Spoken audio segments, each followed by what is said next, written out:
All right. Okay. I'm your cult boyfriend. This is my first live stream. So, first things first, I want to make sure it sounds fine, and it looks like it does. I really don't know how to use any of the software, I guess StreamYard that I'm using. So, hi, if anybody's here. Hello, everybody. Um, yeah, so I got a few activities planned today. We should be having some fun. Um, I think we're gonna get into the title of this stream is like 10 best directors and like 50 best teen movies, but like we're going to do like a tier maker thing so that I can possibly do some hot takes uh and maybe try to make it a bit interactive. See if any of you guys want to participate and tell me where a certain director might belong.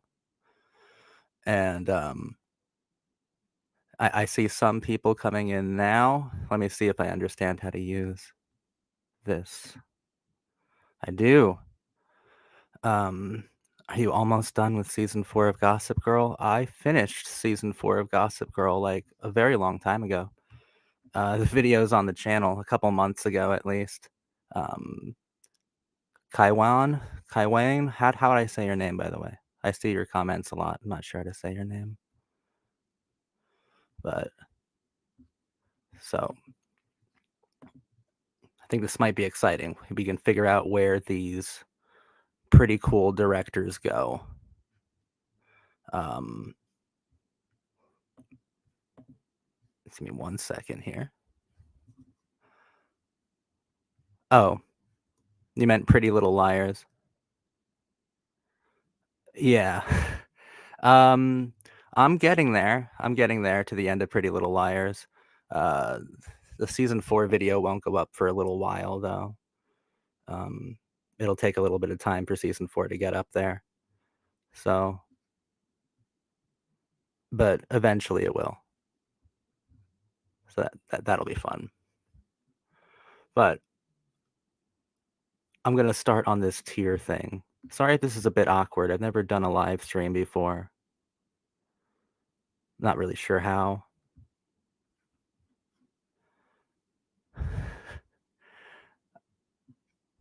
Okay. Oh, gotta get rid of that. You see, StreamYard's confusing me. Anyway, top 25 director tier list. And I'm just gonna do this until some people show up in the chat. I see you there. I see you. Oh man. I not truly understanding what this comment means, but I think you're asking if I'm gonna do like Degrassi. I might eventually. They don't have like a whole lot to say about Degrassi. It's something else. It's like after school specials that they were just fun. I'm not really sure if I can say much about Degrassi though. That's like cool for anything. And Rodrigo, I think I see a Tarkovsky by the way. I think it's this guy. I didn't make this. I didn't make this list by the way. This is just something that I found. I made a we're gonna do a teen movies one, and I made that one.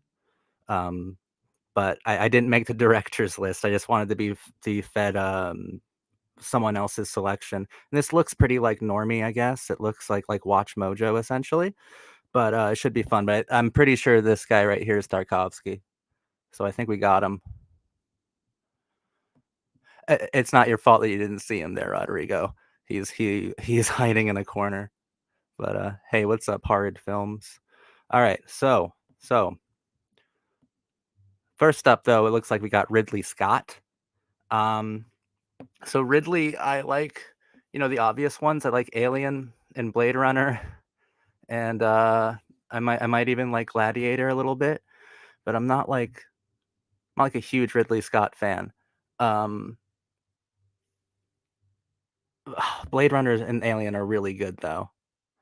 I'm thinking C for Ridley Scott, honestly. I wish I had something more important to say, more interesting to say about Ridley Scott, because I'm not sure if I've ever covered Ridley Scott.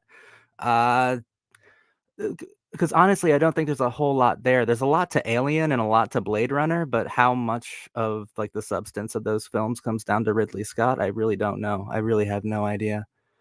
But, right now he's gonna stay over at C. And then we got, we have Akira Kurosawa, who I'm gonna put at F because that's where he belongs. He's pretty bad. And, yeah, I'm almost the same with you, Rodrigo. I can't say I like too many Ridley Scott movies. I really don't know.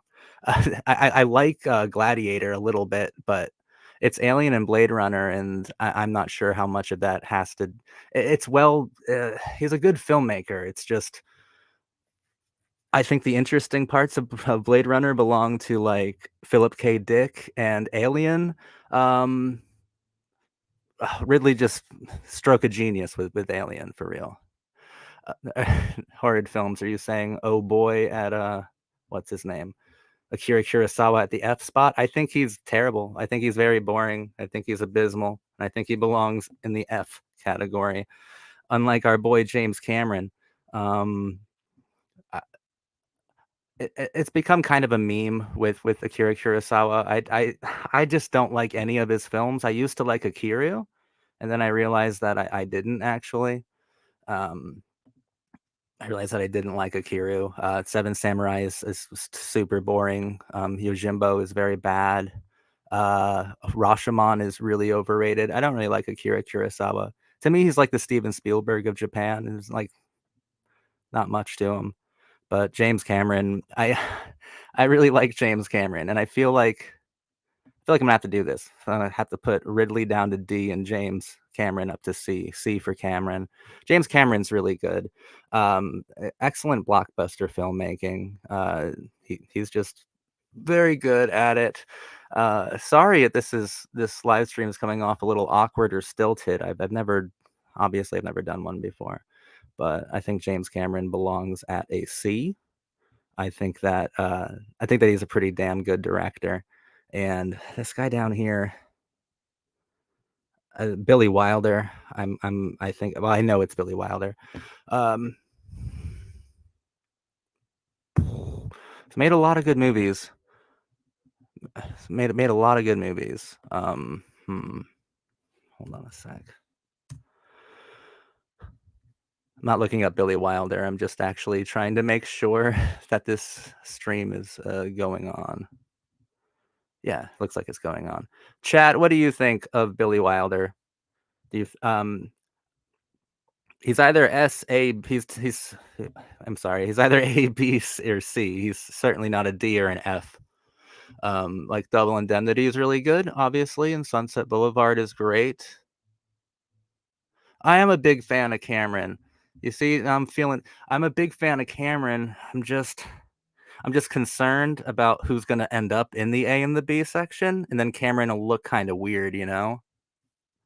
Like, if because I do see, like, Kubrick on here, right? And, like, De Palma and Polanski, and I do feel weird putting Cameron that close to them. I like James Cameron a lot, though. I can always move him up just like I moved Ridley down, and, look, this looks pretty fitting to me considering that Aliens is better than Alien by a little bit. Um There's no Cronenberg. I didn't make this list. If I made this, it'd be so long. Just wait till you see, like, my teen movies one. There's, like, 80 movies on there or something. Like, I went a bit overboard with it. I'm just basically, I'm ranking like a Watch Mojo. This is like if Watch Mojo decided who the best filmmakers were. I'm kinda surprised Cronenberg isn't here considering that, like, De Palma and Polanski and people I would, like, call kind of his equals or at least similar are here. But, haven't seen a single Billy Wilder yet. Um, Definitely, obviously, check out his noir movies, Double Indemnity or, Sunset Boulevard. Some Like It Hot. Yeah, thank you, thank you. I love that movie to death. Yeah, we're gonna put, oh, man, I love that movie to death, but we're gonna be a little harsh. We're gonna put him for B for Billy. But I love that movie to death. Yeah, yeah, I forgot. I forgot. It's not a bad ranking at all. Like, I'm tempted to put Cameron up to a B, and we'll see if I feel like if like, who else will be in the we'll see. We'll see if I feel like doing that. Um, Cameron's really good.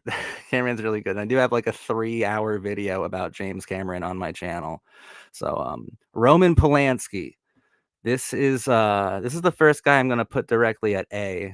Polanski is one of my favorite filmmakers of all time. I think he's incredibly cathartic. Rosemary's Baby is one of the most beautiful horror films ever made. Chinatown's amazing. Knife in the Water and Repulsion. Like this guy, I think, like Polanski and De Palma are often seen as like derivative of Hitchcock, but I think that they do everything that Hitchcock does like better. And I know that's like maybe a controversial thing to say, but like in the best possible way. Like they are the best students or pupils of Hitchcock possible. And yeah, Polanski's to me, he's certainly an A director. Maybe not in his later years. I think his last good movie was probably The Ninth Gate. Um, right on.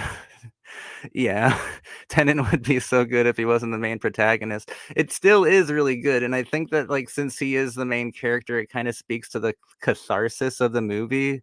Like, yeah, it probably would be better if it wasn't the main antagonist, but I think we got Isabella Johnny in that movie still, so, like, it was still good in some way. But, you're gonna hate me, but Lynch is easily the best director out of this bunch. Oh, man. I don't hate you. I don't hate you. Lynch is here. Oh, well, you know where I'm gonna put him, but I don't hate you for that. But he's out of this entire bunch, though. Did you see Charlie Chaplin on it? You sure? But yeah, I see the oofs. No, Polanski belongs in the A category for me. But David Fincher.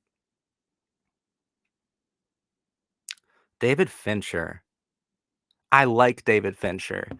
Um, Obviously, Seven and Fight Club, and I think The Social Network's my favorite David Fincher movie, and I think he's a very capable and skilled director. I do think his films are, like, kind of too easily digestible, you know? And man, I don't like Panic Room, I don't like his girl with the dragon tattoo. What else did he do? What else did he do? I'm blanking, chat. Zodiac, yeah, yeah. Zodiac was great.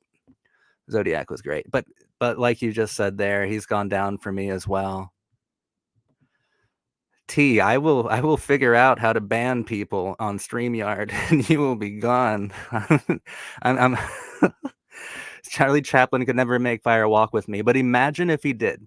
I think it would be perfect. It'd make all the bad comedy of Twin Peaks actually hit, you know? Charlie Chaplin. Oh my gosh. But David Fincher, I'm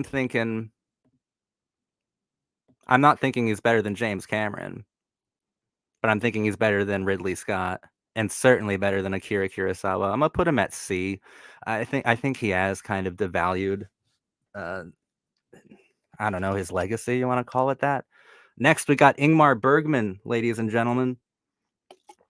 Um, I love Ingmar Bergman. I hope the entire chat loves Ingmar Bergman. He's one of the few like obviously spiritual or Christian directors that I think are great. I think that Bergman and Malick continue to make like great Christian films. I'm gonna put him up here, and I'm still gonna put him lower than Polanski. I like Polanski films more than I like Bergman films, but I hope we all like Persona and The Seventh Seal and Fanny and Alexander. Cries and Whispers is my favorite one. Yeah, Bergman is quantity and quality for sure. For sure, he's great. He's awesome. Not a bad word to say about Bergman. I believe this is in Yaritu, who I really actually do like. I'm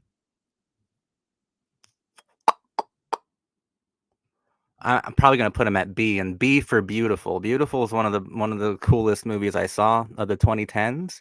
If you guys saw that movie with Javier Bardem, it was, I mean, for lack of a better word, or maybe the most perfectly apt one, it was pretty beautiful. Amores Perros is one of my favorite postmodern films ever. I'm still meaning to do a video about Amores Perros. I think it's great. 21 Grams was kind of a letdown, But Beautiful, Amores Perros, and Birdman, I think are pretty significant, pretty good movies. I want to put him at B. He's beneath Billy Wilder, but well, what yeah, I saw Revenant. What did he make after Revenant? He made something very recently. I think I remember seeing something about. I should check that movie out. But just based on both Amores Perros and Beautiful, he's an extremely talented filmmaker, kind of from the school of Rossellini, in my opinion. I think he's really cool. Well, since he's kind of postmodern, it's like Rossellini and Tarantino, but in a much more heightened version. Hey Zach, keep this live stream going. Well, I'm not gonna end it right now. We got quite a bit of activities to do. I was nervous at first because I didn't see I didn't see a whole lot of comments, and I'm like, oh fuck, I'm gonna have to do this whole tier by myself, you guys. But Scorsese. Now we can knock Polanski down a peg. I think he's an easy A for sure.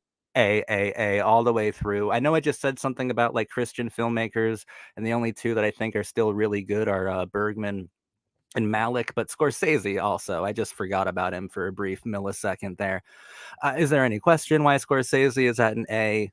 Uh, there shouldn't be, especially if you saw, Taxi Driver and Raging Bull and The Age of Innocence. I think those are my favorite ones. Goodfellas as well. You start naming Martin Scorsese movies, and then you remember a better one and a better one and a better one. The only one I can't vibe with actually is The Last Temptation of Christ, but Silence is very good.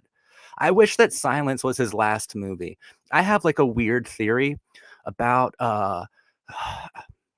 about kind of old directors now with their like huge run times. I'm not a fan of huge run times for movies, which might be weird because I'm like super into television shows and I can binge those, but I think that television follows a specific structure, as does film follow a specific structure.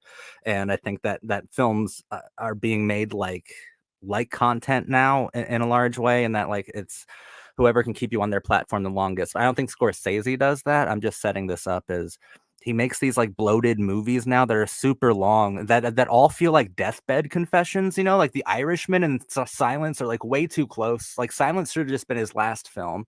The Irishman, I don't know. I think that these filmmakers, these old ones, these elderly ones are making very long movies to kind of reestablish like their authoritative idea of legacy. Like I think that Martin Scorsese, from what we can tell from his films, is like pitifully afraid of death. And like with The Irishman and Silence and all these new movies, man, I don't know. I don't know. I just wish he stopped with Silence. The rest feel like weird, kind of abstract deathbed confessions, and then they're kind of morbid. They're a bit too morbid for me. Um, did you see Bernard Rose new movie, Traveling Light? No, I'm sorry. No, I didn't. I don't see Malik's photo either.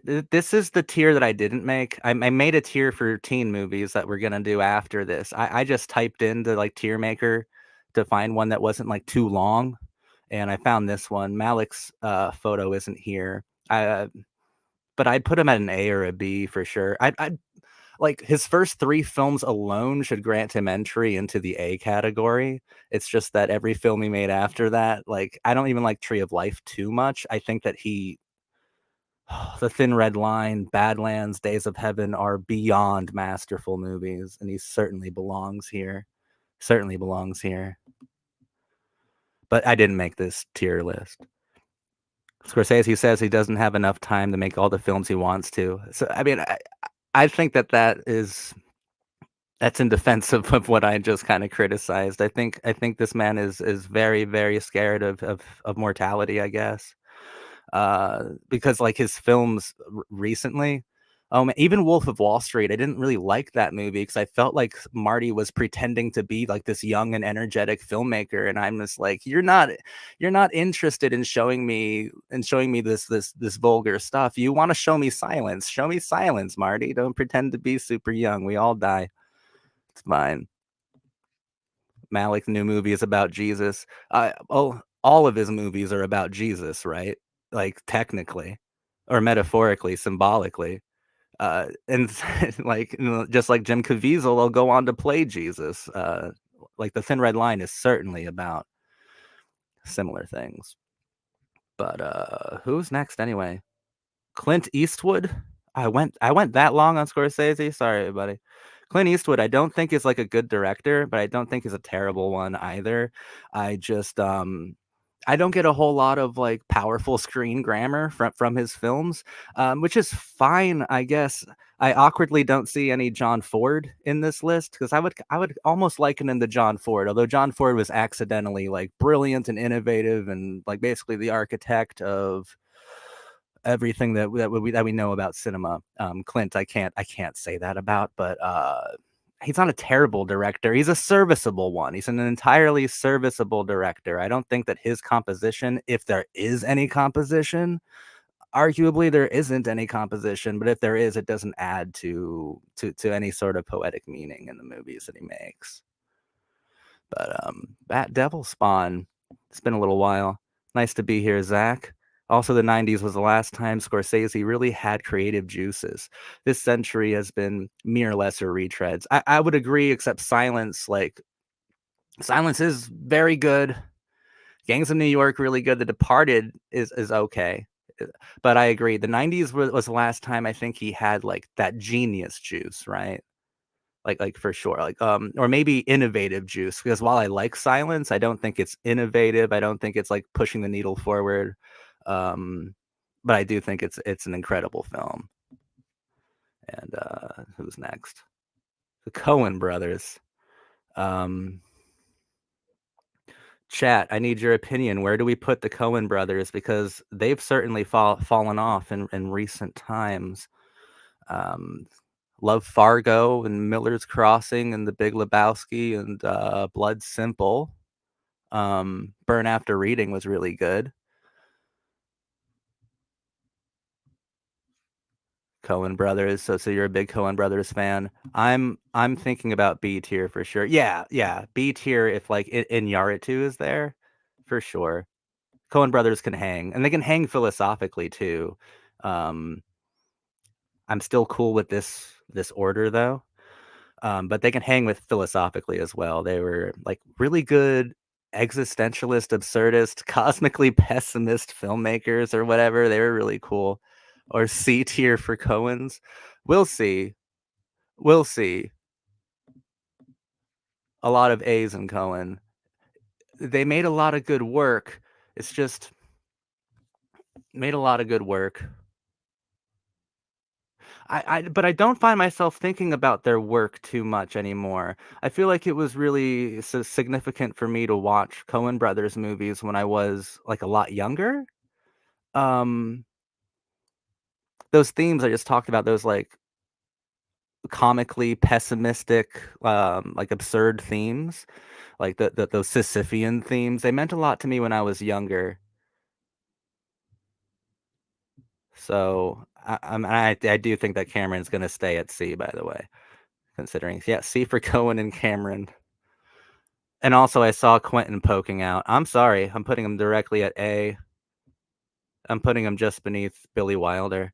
Um, uh, Tarantino's weird, right? He's a weirdo. I just said, like, Coen brothers aren't too relevant to me anymore as I'm older, as if I've, like, suddenly matured a great deal, but for some reason, Tarantino films are still just, like, just brilliant. I think he's a brilliant postmodern filmmaker, and it's really annoying to talk about how brilliant of a postmodern filmmaker he is because he doesn't know that. Like he doesn't know why he's good. I've spent like hours uh, intellectually laboring over one of the scenes in his films only to hear him talk about it and just kind of like disregard like every poetic or meaningful thing that was in the actual frame. He's an accidental genius, but a genius nonetheless. I think he is a fascinating filmmaker. I'm putting him at B tier for sure. Looks like I got a couple more comments here. Series I was younger in the 90s. I explain and have a little. All right, cool. I don't really know what that meant, but Inside Llewellyn Davis is wonderful. Yeah, that film's got a lot of fans. It's got a lot of fans. I'm not I'm one of them. It's just, like, I haven't wanted to rewatch it in a very long time. Might be a hot take, but Tarantino's last 2 films are him at his best.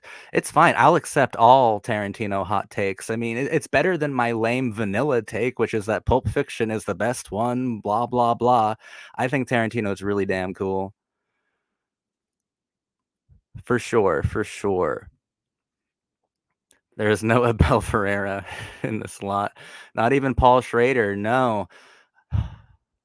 It's better off without Abel Ferreira, because Abel Ferreira is not very good. Paul Schrader is pretty cool, though. I didn't make this list. I didn't make it. I put Abel in D and Paul Schrader in C, just for the record. A, for sure. Awesome. I was expecting a little bit of pushback on this. T, Death Proof's one of your favorites? That's awesome. That's one of my favorite theater experiences. Like, it was so cool seeing that Grindhouse double feature with those fake commercials with all my like goofy teenage friends or whatever. It was such a cool theater experience that watching it at home, uh, I can't. Like, it doesn't do it justice. It just feels so small. And Jackie Brown's amazing. Just no question. No question. I think Tarantino pretends to be oblivious about the depth of his work on purpose. I would feel the same way if he wasn't so like openly egotistical, right? Like, I think that if he knew the depth of his own work, he would definitely be like, "Yeah, I did that. No big deal. No big deal. Did it in my sleep." But he doesn't. He doesn't say that. He doesn't say that. Uh, I think Tarantino is just such a bizarre figure in film, for sure. Sunset Boulevard 515, A Serious Man is great too, of course. B minimum. Awesome. I'm glad that we're all in agreement that Tarantino belongs near the top of it. I agree, horrid films. He has the right of the idea of stopping after his next film. And he's already come up with his cheats, right? Because he's like, that doesn't mean I can't make TV. It doesn't mean I can't make other things or whatever. I still want to pick up his book, Cinema Speculation, I think it's called. I think it might be good. But he has the right idea of stopping. And I don't know if he's gone into it too much, but I agree with stopping right now. The film landscape does not look very healthy, and it looks pretty irreversible. I think that the cinema that Tarantino fell in love with, like that idea of cinema, is about to be gone forever, uh, for sure. Um, and in his last film, I think it's called The Film Critic, right? Like, I can't wait, and it's supposed to be loosely inspired by Pauline Kael. Like, that should be awesome. That should be crazy. Like, his last movie, and he's like sharing. Uh, it's his last statement on film, and it might be his most coherent statement because I don't know how many like postmodern references there will be. Like, we're gonna hear a statement on film from one of the weirdos, one of the best weirdos in film. Random as hell, but what are your thoughts on The Night of the Hunter? I think it's brilliant. Charles Laughton's only film. In fact, if Charles Laughton was on this list, having only made Night of the Hunter, he'd be in the A category because it is so well made. Robert Mitchum is obviously amazing. Lillian Gish, my God. But Lawton brought in all these cool influences, right? So there's German expressionism, there's more traditional Hollywood films there, there's noir there, and like it just culminates into this like perfectly cultivated Southern Gothic atmosphere that's just beautiful. And if I were to go into the philosophy, we'd be here forever talking about some extremely morbid things. But I love The Night of the Hunter. I think it's one of the best directed films of all time, and it's tragic that Charles Laughton only made one movie as a director. So for sure. Buster Keaton. B for Buster. I'll put him above Iñárritu though. B for Buster. He's very good. He's very good. You're not gonna find anyone who says that Buster Keaton isn't very good. Uh, I think I was mistaken once on this channel when I was criticizing Buster Keaton, and I kind of stand by the criticisms. I don't think there's a whole lot of depth to his work, but there's a whole hell of a lot of innovation and passion and love and just pure entertainment. Buster Keaton belongs at B. Woody Allen is super annoying, but Akira Kurosawa is worse. Woody Allen goes in the F category. I'm sorry, everybody. It's not about Pauline Kael. It's inspired by a critic who wrote for a porn magazine. Then why did I think it was about Pauline Kael? Is that some more Twitter misinformation? Because I got very excited. And now that I think about it, I wish I could have read some Pauline Kael porn reviews. I'm sure they would have been enlightening. Well, then, damn. Isn't it called The Movie Critic or whatever? I thought it was about Pauline Kael, or at least I guess people were just assuming it was because Tarantino's spoken so highly of her before. So, uh, I don't know if actually that does make me less excited. I thought it was going to be not like a serious movie, but maybe a more introspective, ruminative film about film, right? Yeah, let's hope it doesn't suck, Rodrigo. I agree. Brian De Palma, I love this man. I love Brian De Palma to death. To me, he goes right in the A category. And he goes in the A category, even though I don't think he's made like a single straight up masterpiece. Like Body Double's amazing. But sometimes I love films like for their flaws. And I think that De Palma, like, he might even insert flaws into his film on purpose. I don't know. I don't know what he does. He's just like a giant pervert who was given a camera and made a lot of great films. Once again, I think he's a Hitchcock pupil and he's a shameless ripoff artist, and he just does it so well. Phantom of the Paradise, Body Double, Sisters. I love Scarface. I don't, like I was about to say that I don't think Dress to Kill is like all that bad, and I know he's made a lot of bad movies, but I almost don't trust a director who's worked as long as Brian De Palma has, who hasn't made some bad movies. But I'd actually put Woody Allen in the A tier.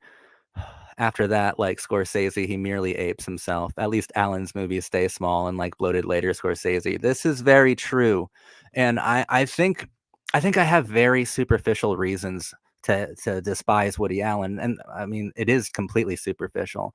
I think that his voice as an author, as a writer, and his composition as a director is just it's frustrating. It's grating, really. Which isn't to say that like Annie Hall is a miserable movie. It's just that I personally don't get a whole lot out of Woody Allen films. In fact, I get nothing out of Woody Allen films. That's why he's at an F. Hmm. I have a video about 16 Candles influences on Dawson's Creek. I have a video about 16 Candles, and I probably say that it was like the building blocks of teen cinema. You can find that, but I don't have a video specifically about where it influenced Dawson's Creek. Still a critic of real movies, but for a lower magazine. Why the hell did I have Pauline Kael in my head? I swear to God, I read that on Twitter. I swear I didn't invent that in my brain.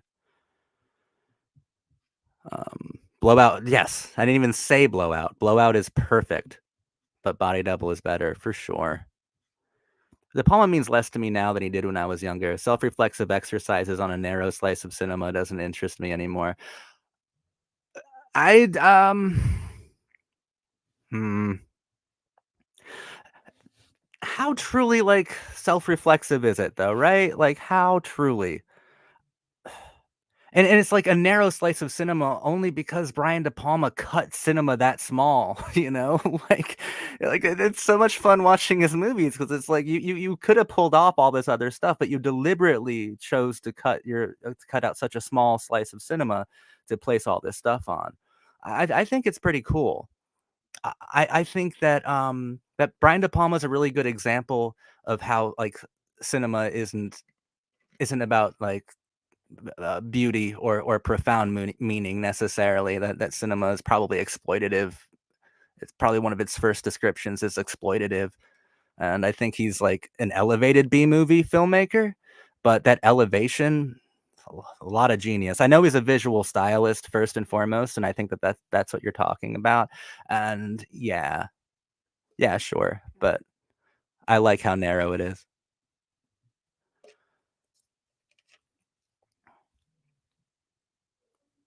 So I'm thinking that you're saying that you like Woody Allen's movies like earlier, but you don't like him as a person, which is fair.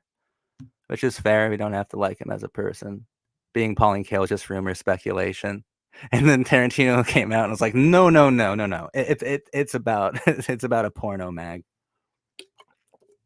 Okay. Um, I mean, just talking about like terrible people, there's probably a lot of terrible people here. So this isn't a judgment of character, it's a judgment of how much I like them. All right. Okay, Kubrick. We all see Kubrick there. And I think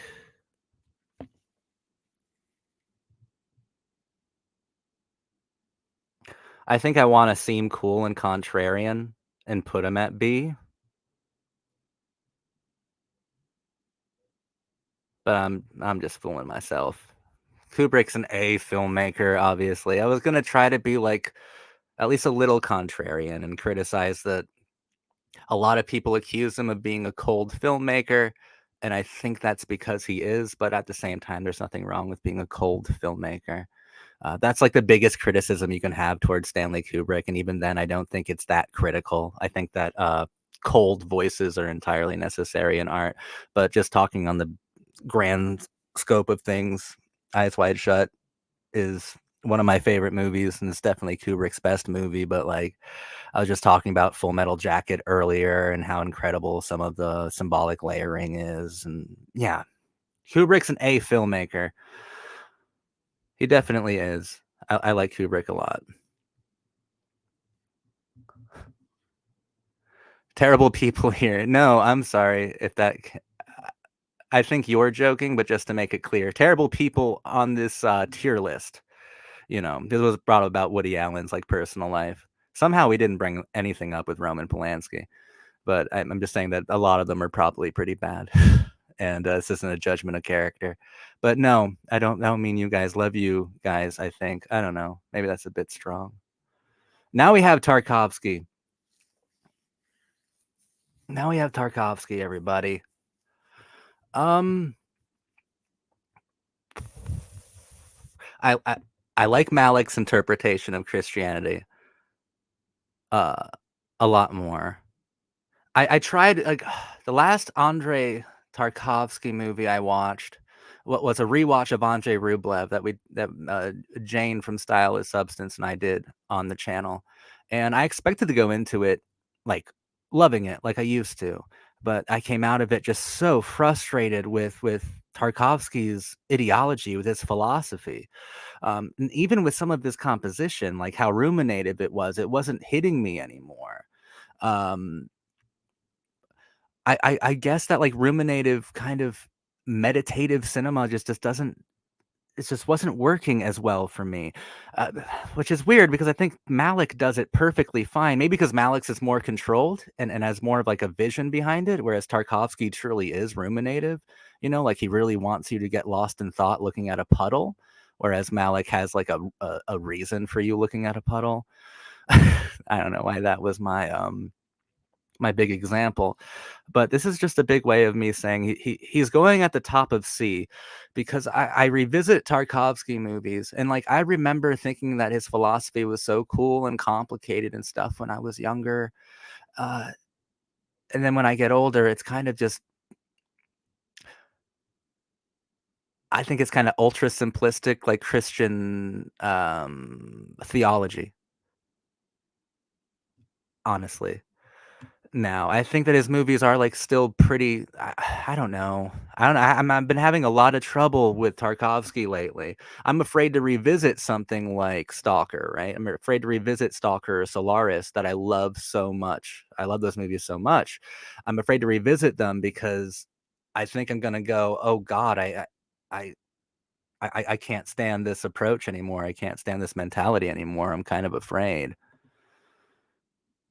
Kubrick just lacks melodrama and sentimentality. De Palma's films, even though are more opulent and melodramatic, are truly more cold. Oh, I agree. I agree. But that's like the one thing they say about Kubrick, right? Whereas there's a laundry list of criticisms we can go down with De Palma. Um, but I think you're right. His films are more cold because I've even seen interviews with De Palma where he's like, "I'm not a director, I'm a visual stylist," and it's like, "What the fuck are you saying, dude? Stop it." Stalker might be the greatest movie ever, to be honest. I used to be in that same boat. I I I used to be in the same boat. But now I'm afraid to watch it again because then I'll be like, I don't like this philosophy anymore. I wouldn't say like I've outpaced the movie intellectually in any way. I just mean, I've kinda grown different in what I find powerful. Tarkovsky is okay about God being silent and absent. He even embraces it. Yeah, but to a point where I think that Andrei Rublev is just, like, such a despicable character, right? And I don't think that if God is silent and absent, then what's the point of even ruminating over something that is silent and absent? Might as well be dead and gone. That's kind of what I like about Malick, right? That's what you're saying as a follow-up. In Malick's films, I think that God is, like, present in a lot of it, especially in something like Thin Red Line or Days of Heaven. I'd rate Tarkovsky higher than you, but his spirituality limits him more than people like to admit. That's probably the most eloquent way to put what I've been trying to say. But it's just complicated because, like, Malick's spirituality definitely, elevates his early work, possibly more than people would like to admit as well. So we're almost to the end of this tier list. Sergio Leone. Sergio Leone. He was a master of his craft.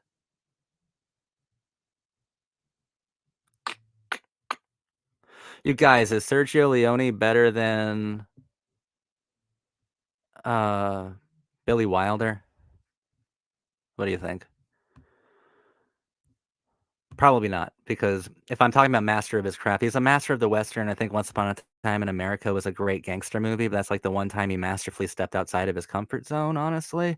And Billy Wilder, his filmography is everywhere. He made masterful comedies, film noirs, war pictures. He made everything.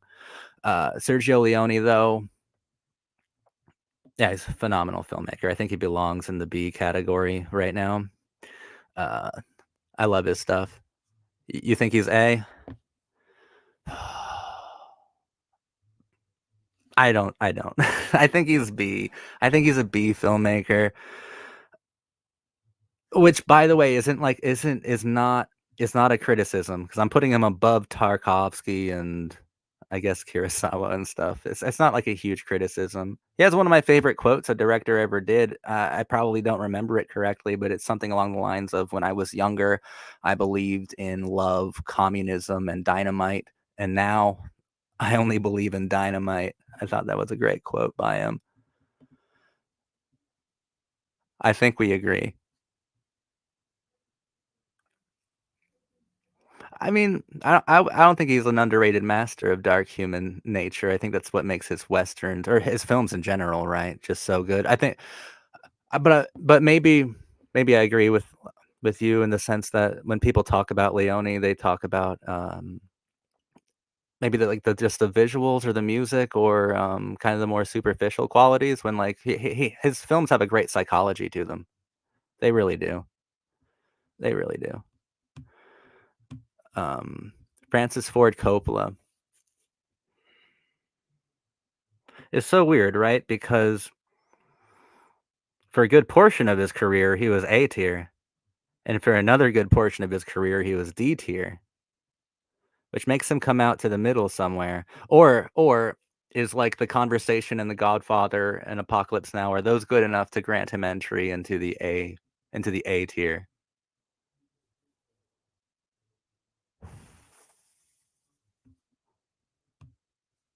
Like are those good enough just on their own?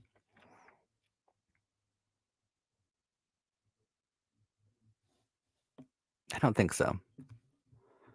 I don't think so, honestly. Those movies are really good though. I'm having trouble with that. That's what I'm thinking.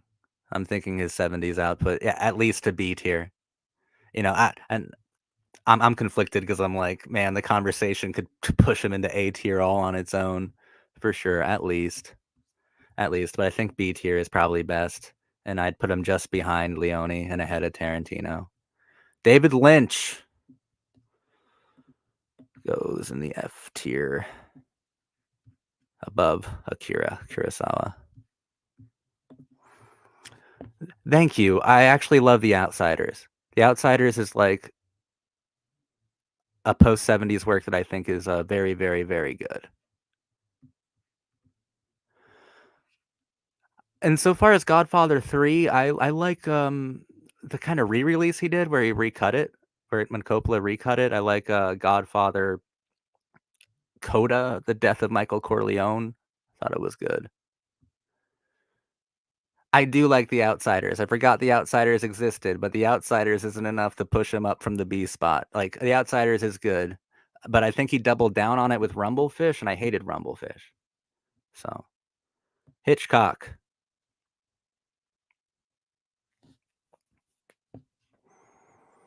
I don't care. I'm gonna put him right underneath Tarkovsky. I'm putting him in the C tier. I think that Hitchcock,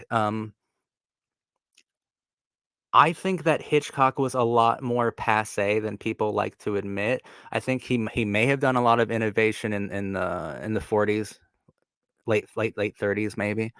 Um, but as we come to the 50s and 60s with the films that he's like most known for, I think that Psycho and I think that The Birds, specifically, I think are a lot more passe than people uh, feel safe saying, because we can compare like The Birds to Rosemary's Baby, and they came out like within a few years of each other.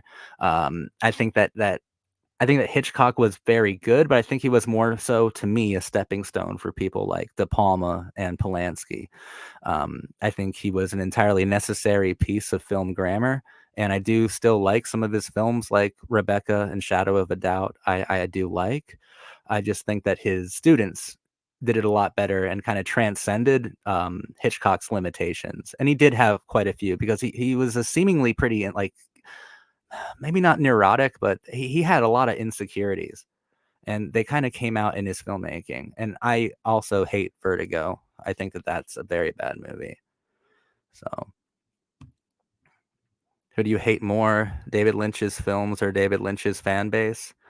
Um, well, to me, they're almost one and the same because I'm not punishing the fan base here by putting them at F, but I am.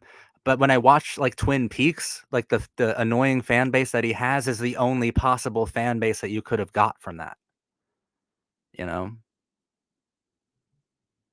I like Blue Velvet still.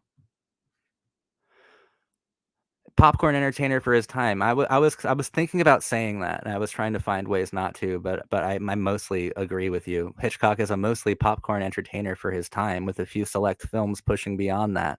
Also, I think his TV show generally had more consistent quality than his films. Haven't really watched Alfred Hitchcock Presents. I went on like a Twilight show binge, watched all of those, and then I never saw Alfred Hitchcock Presents. I probably saw a few episodes on TV though,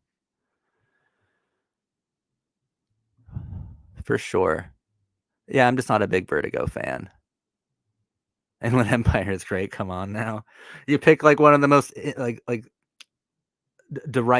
divisive David Lynch movies, and you're like, come on, everyone loves Inland Empire. When even like David Lynch fans are kind of torn up about Inland Empire. I think Blue Velvet's okay for sure. But moving on to Wes Anderson. Um, Wes Anderson, Rushmore is amazing. Royal Tenenbaums is amazing. Bottle Rocket is okay, and then every other movie I don't like at all. I think that Wes Anderson started off as a very good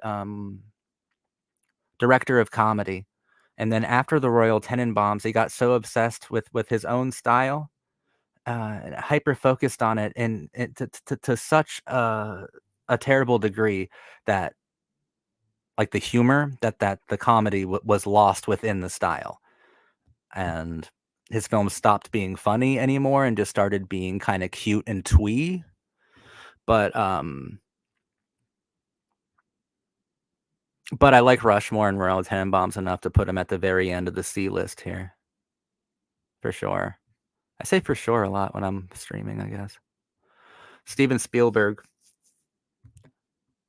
He can go at the top of the D tier. I like The Fablemans, and I think that The Fablemans might be the only time that he's ever actually saying something that's, like, real or personal or important or beyond, like, blockbuster, super accessible, made for Gentile stuff. I think that, like, every other movie he's made is, like, almost a Gentile power fantasy as admitted within The Fablemans, right?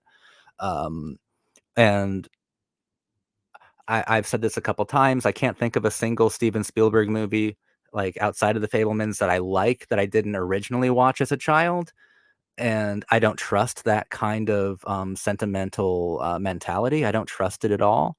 I don't think it's good.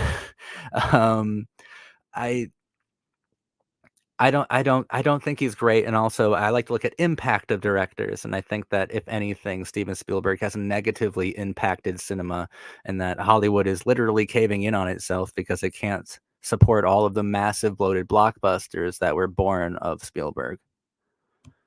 So,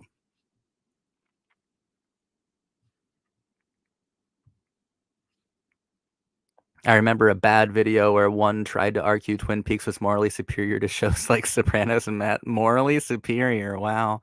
Even though shows, even though those shows have much more insights into their times and human condition, morally superior. I think that even David Lynch would scoff at the idea of, probably he would scoff at the idea of morality, right? I think that David Lynch would scoff at the concept of morality. Whereas Mad Men and Sopranos, I think, are extremely moral shows too, for sure. Like, extremely, because the men are all chastising themselves all throughout it. Twin Peaks is kinda chaotic in a cool in a way that I wish was cooler, you know? Because there are a lot of deconstructionist methods in it. Like, there are interesting things that Lynch does.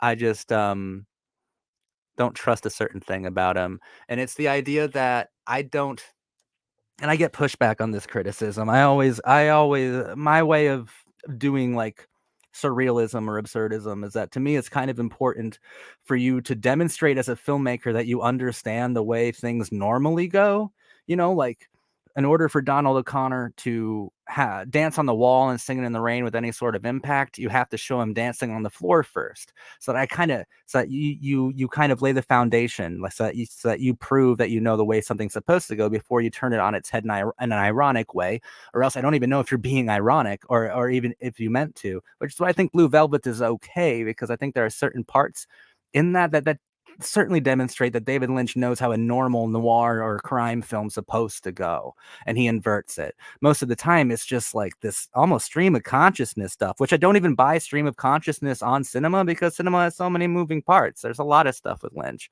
I'm so curious about what will be the consensus on Wes Anderson after he retires. Um, it'll probably be positive, I think. Because he is inspirational, right? I don't know if he's inspirational in film, but he's inspirational in, like, aesthetic. I see, or at least I used to see people whose entire social media seemed to be, designed, like, to the Wes Anderson aesthetic, that symmetrical kinda twee thing. I think he'll be remembered fondly, but maybe I wonder how his films will be, because he's remembered as, like, a premier artist, but I'm not sure if he'll be remembered as a great filmmaker, though. Sorry for the late comment about Hitchcock, but I just want to say that I like the French director Claude Chabrol. Yeah. Oh man, Chabrol is so good. I've never covered one of his movies. I was going to. I had a French period on this channel where I did like 40 fucking French movies, and more by more, less and less people were watching the videos, which is fine. I don't normally do videos for views anyway, obviously. But Chabrol was right at the end there, and I just never ended up doing one. I like Chabrol a lot. Your take on Wes Anderson is spot on. Also, I think Spielberg's best movies are his childlike ones. Right? Like, I wish I could say that. Like I love E.T., for example, and I can't remove my childlike nostalgia or wonder from it, and I don't think you should, right? I think that, like, you shouldn't kind of, um, dispel everything you liked. You shouldn't dispel childlike wonder. It's just I can't I can't like seriously talk about childlike wonder. You know what I mean? That's the problem with Spielberg. But Fablemans, that was pretty confrontational. That was different. I felt like for the first time Spielberg was being honest. For sure.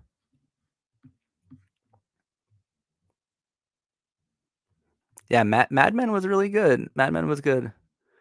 Very few seasons of television touch season 3 of Twin Peaks, if any at all. Season 3 is the return, right? I had friends that forced me to watch, like, the first 2 episodes. And people I respect really love The Return. Isabel, who comes on this channel often, I think calls Twin Peaks The Return, like, one of her favorite pieces of media ever, let alone a television show or film. She's massively invested in that. I actually think David Lynch is very moralizing. Blue Velvet and Twin Peaks feels more like Frank Capra crossed with BDSM, crime, and incest than a merely observational take. I think you and I would have to talk about that or something. Because the only Frank Capra that I could possibly see in David Lynch's irony is an ironic Frank Capra. I think it's a little difficult to exactly place where David Lynch's moral compass is. And I don't know if it's deliberately that way to make his movies a bit more, chaotic or if he actually just doesn't have one, or if he, like I think, doesn't know how to express it properly. Episode 8 of season 3, one of the greatest pieces of art ever made. Um, it's probably The Return, I think. Jaws is fantastic and gets better with each viewing, but Spielberg actively irritates me 99% of the time. See, I'm possibly the same way. Like, I think that ET and like Jurassic Park are like cool and awesome and great, but I'm actively irritated by most of his work, and I don't even want to talk about Schindler's List or The Color Purple or his more serious films, because those are just kind of insulting. Charlie Chaplin, I'm gonna put above Scorsese. I think that Charlie Chaplin is, I think a lot of people like to talk about, like, who is the quintessential auteur, the auteur to which all directors should live up to, and for some reason, Orson Welles wasn't here, but, like, normally someone would say Orson Welles, and I think it should always be, like, Charlie Chaplin. I think that City Lights is possibly one of my 3 favorite movies, at least currently. I think that Chaplin was an incredible artist who, understood, obviously, not only comedy, but I think almost, every pocket of the human condition on the spectrum that is called human existence. I think he understood it all, and I think he expressed it all pretty beautifully. And I love silent movies, and I think that he was a silent master for sure. Uh, I love Chaplin. Chaplin to me is the best director that was here. Absolutely, really no contest. Uh, and I don't even think Scorsese, who comes in second, would even argue with me about that. And then Christopher Nolan, he's a D director for me. But but he doesn't belong at the end of D. He's just under Spielberg. Um, that would be a better question, Bat Devil Spawn, for like who do I hate more, like Nolan fans or Nolan's films? Remember, like, do any of you remember 2008, like right after Dark Knight came out in the IMDb message boards, where the Nolanites were like the most annoying people on the planet? They were so annoying, and I think that him being D is partly like residual anger from that, but I think also I like Memento a lot. I like The Dark Knight. That's it. That's it. Did not see Oppenheimer. Did anybody do the Barbenheimer thing? Did anyone see Oppenheimer? Let me know if it's good and if I would maybe like it. But let's see here. I thought Fablemans would finally make me understand his philosophy as a filmmaker, but it broke me honestly. Um, like broke you.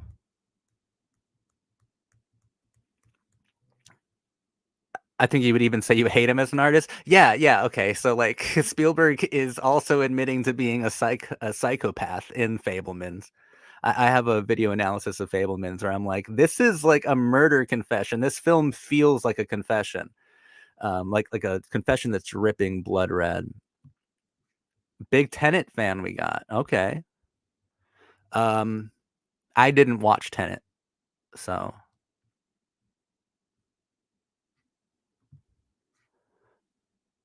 best film since Memento.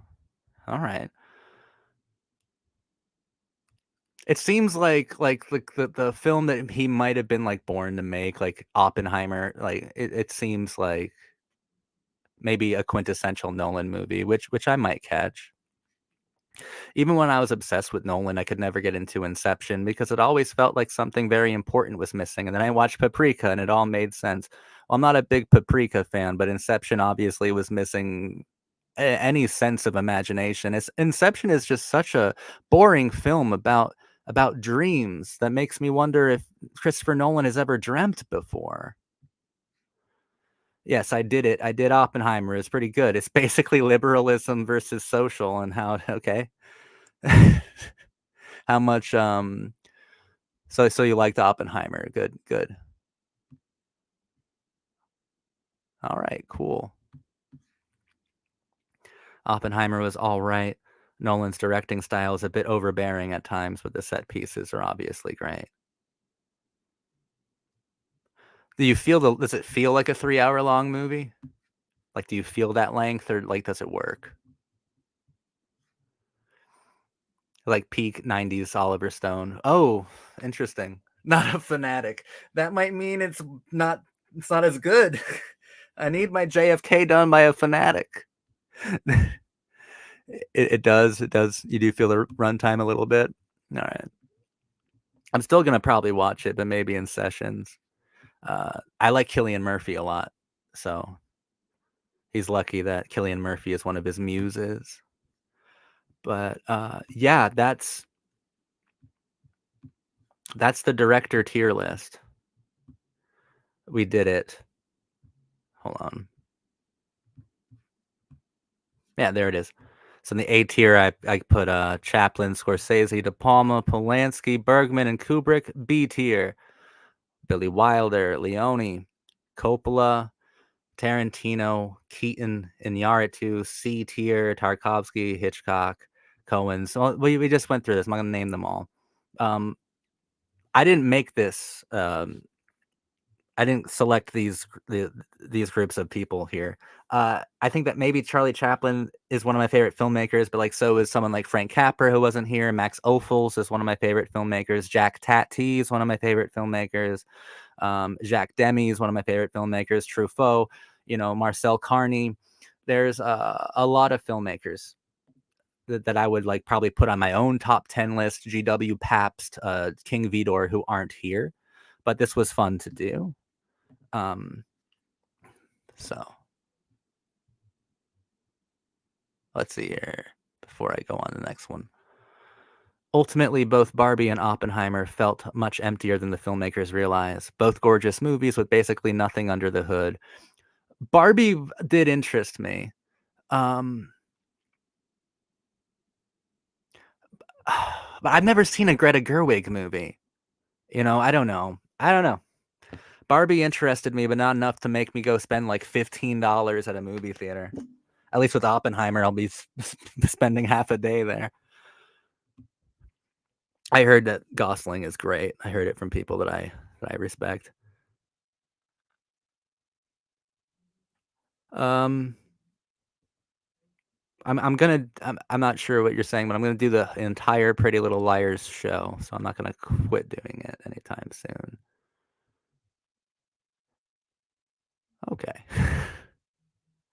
Most interesting thing about Oppenheimer was the constant jump scares. I'm surprised more people aren't talking about them.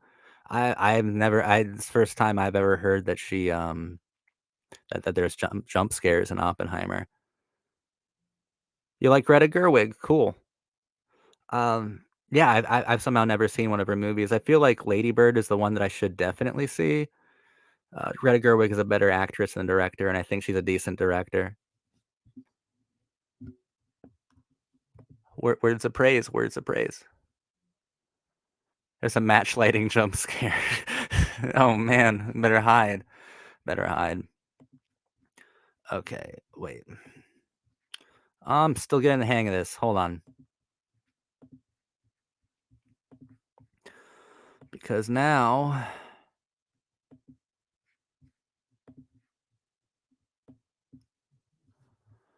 all right. We got a much larger one now. And I've been live streaming for about 1 hour. Uh, just give me like a few minutes, and then I'm gonna get to work on this tier. This tier I actually made. This is why I didn't make the director one because there are so many goddamn movies here. But I'm gonna be doing this. You guys can hang out with me and kind of help me out where they're supposed to go. But I'll be working on this for a little while. But just give me like a few minutes. Oh hey Nessie. Yeah, we're gonna go over the teen movies next. But just give me a few minutes and I'll be right back.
Fuck, I do this.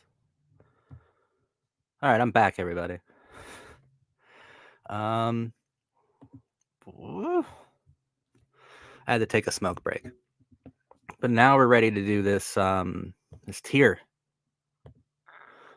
for teen movies, and yeah, this is one that I shared. This is one that I made.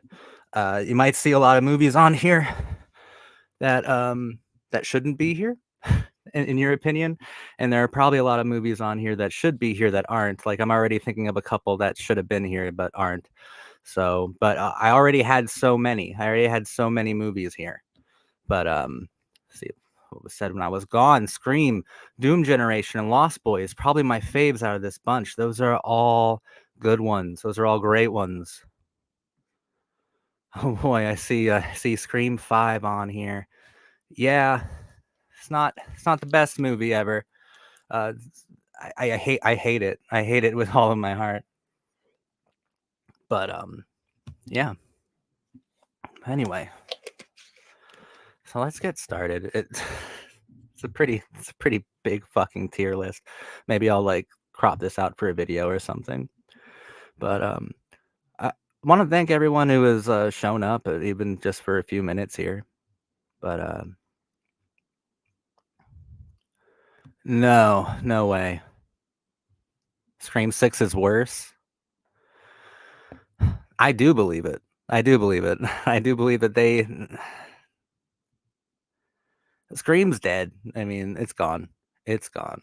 There's no coming back from it. Anyway, so I'm gonna do a couple and then look at the chat here. Jesus, this is a lot. Ginger snaps, everybody. Ginger snaps, which I'm also going to mention if I've ever covered the movie on my channel, and I have talked about ginger snaps. I think ginger snaps is pretty cool, pretty good. But I think we're going to be a little bit harsh like last time. Like S tier should be a little bit more difficult to get into, and I think just to set the pace, I'm going to have to put ginger snaps in at C. I think it was good. I do think that it was a bit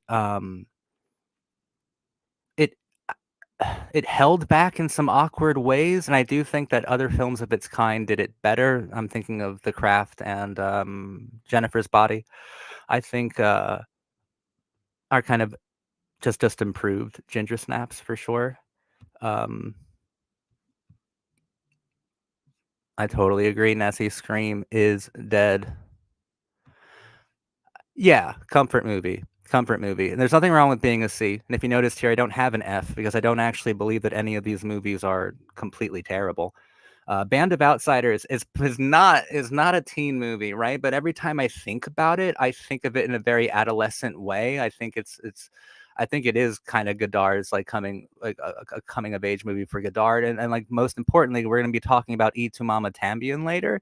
I cannot think of E to Mama without thinking of Band of Outsiders. I think they're remarkably similar, like even compositionally. Which lends to its philosophy, right? Like the best scene in Band of Outsiders is when Karina and the two men are like dancing at that bar or whatever, and the music cuts out, but you can still hear like their feet slamming against the ground, and then the voiceover takes hold and like kind of reveals the inner thoughts of each of our three main dancers, and that's very much E2 Mama. Except E2 Mama, when we get a voiceover, it's about things that are happening like outside of this trio, but it's very similar to me. I consider Band of Outsiders a pretty adolescent film. Anna Karina might even be playing a teenager in it. Maybe they're all playing teenagers. I don't remember. Probably not though. But I do consider it at least like I think it has the vibe. I think it has the attitude, and I think it falls into a lot of the I think it works well within the framework of a coming of age movie. I know that a lot of people might not agree that Band of Outsiders is a teen movie, but that might be my largest stretch in this entire bunch. Ferris Bueller's Day Off is also like a comfort movie. It's a Hughes film that I really don't get a whole lot out of. I could compare it to something like Career Opportunities, for instance. I don't get a whole lot out of Ferris Bueller's Day Off. It's one of the Hughes related projects that I have the least amount of fondness for, but I like Ferris Bueller's Day Off. It's a comfort movie. Put it at C. and then here is Romeo plus Juliet, the Baz Luhrmann movie, um, which I actually really like. I'm gonna put that at B. I have a video on Romeo plus Juliet. I think it's really cool. I think that the the the '90s had a bizarre fascination with applying Shakespeare to postmodern frameworks, and arguably no one really did it better than Baz Luhrmann with Romeo plus Juliet. I think it's really great, and the best Mercutio performance you'll ever see. Harold Perrineau did incredibly, and Mercutio is one of my favorite characters of all time. And 13 going on 30, we're gonna have to lay the tone here. I'm putting it in the D spot. I had a fun time watching it when I was 13, but it's a vapid teen movie, which is fine. There should be vapid teen movies for sure. Oh, I've never gotten anything out of Ferris Bueller. It's probably personal because I hate Matthew Broderick. That's fair. That's fair. Um, I don't think Matthew Broderick's as likable as for some reason I feel everyone thought he was. I've never seen him as too likable.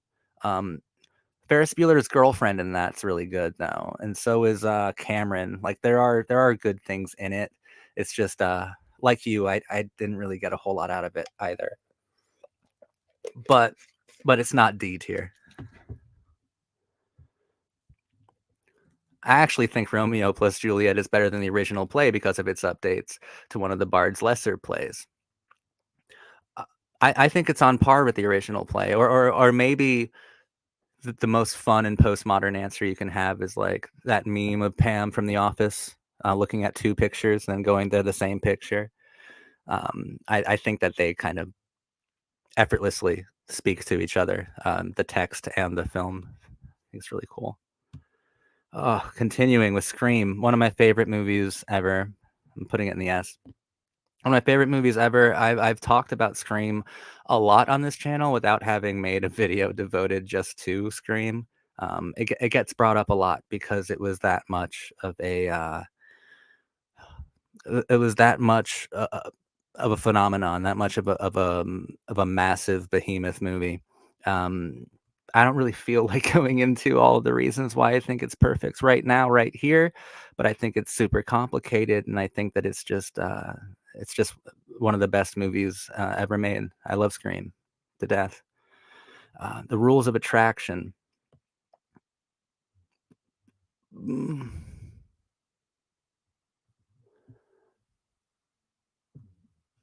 I'll put that as a high B. I have a video about the rules of attraction as well. I think it's a really good movie. I think it might be one of the most pessimistic, like honestly pessimistic teen movies here, or at least nihilistic.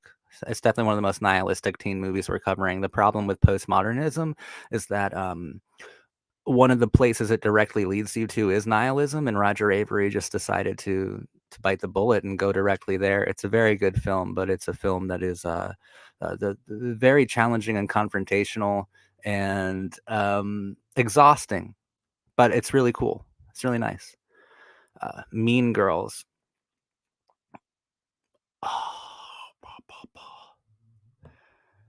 You see, I really like Mean Girls. I really like Mean Girls. I'm putting it at B.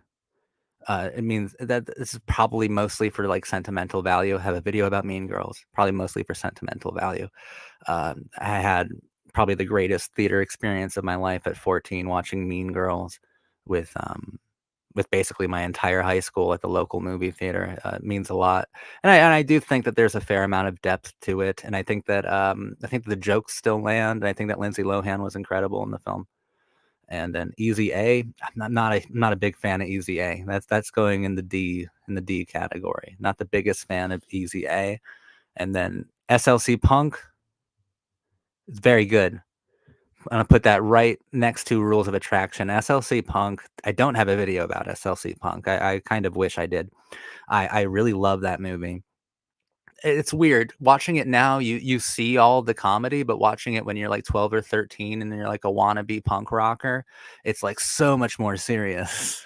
But it's a very funny film. It's a very chaotic movie, very ironic movie. I think all things considered, a very honest depiction of of rebellion and kind of the limitations of rebellion, not only under capitalism, but within Salt Lake City. Uh, Limitations of it within ultra modernity, for sure. Uh, and Matthew Lillard fucking killing it in that movie. Devin Sawa killing it in SLC Punk. Love it. And then we have Empire Records. That's a comfort movie for me. I'll put it just above Ginger Snaps. That is definitely a comfort movie. And I think it's really good. Well, I don't think it's like really good. I think it belongs in the C tier. It might be like the definitive C tier teen movie. Fun fact: I used to have a band that covered the Coyote Shivers song from the movie called Sugar High. It's fun, it's fun times. A Clockwork Orange. I don't care. This is a coming of age movie. It's about a 17-year-old boy, and I think it's an amazing movie. And I'm putting in an S tier. I think it's great. I do think it falls under the teen movie category for sure, under the umbrella. Um, well, goddamn, what can possibly be said about A Clockwork Orange that hasn't already been said? I think it's really good. Let's see here. Amarcord, also S tier, and it's better than A Clockwork Orange. Amarcord's great. One of my very first videos on this channel is a group discussion about Amarcord. I really like it. It's really good. A great coming of age movie about trying to find any sort of authenticity or real passion while fascism is rising terribly. Let's look here. Oh, look, we have stylist substances here. Hello, Jane. How are you today? I am stumbling through a tier ranking of teen movies. So you can't really read what this one says, but it says Metropolitan, and it's a movie that I love dearly, and that's going in the S tier. Have a video about Metropolitan as well. Like it's part of Whit Stillman's doomed bourgeois trilogy, which is Metropolitan, Barcelona, and The Last Days of Disco. I really like Metropolitan a lot, and it belongs in the S tier. Just 1 second.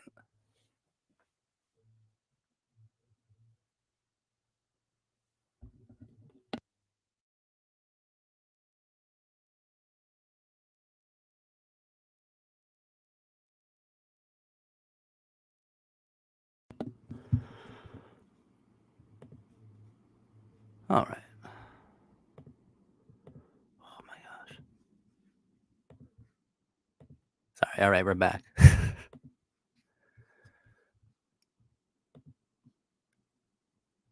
Wait. Okay. Clockwork Orange is a bit of a stretch since its themes are outside the genre range.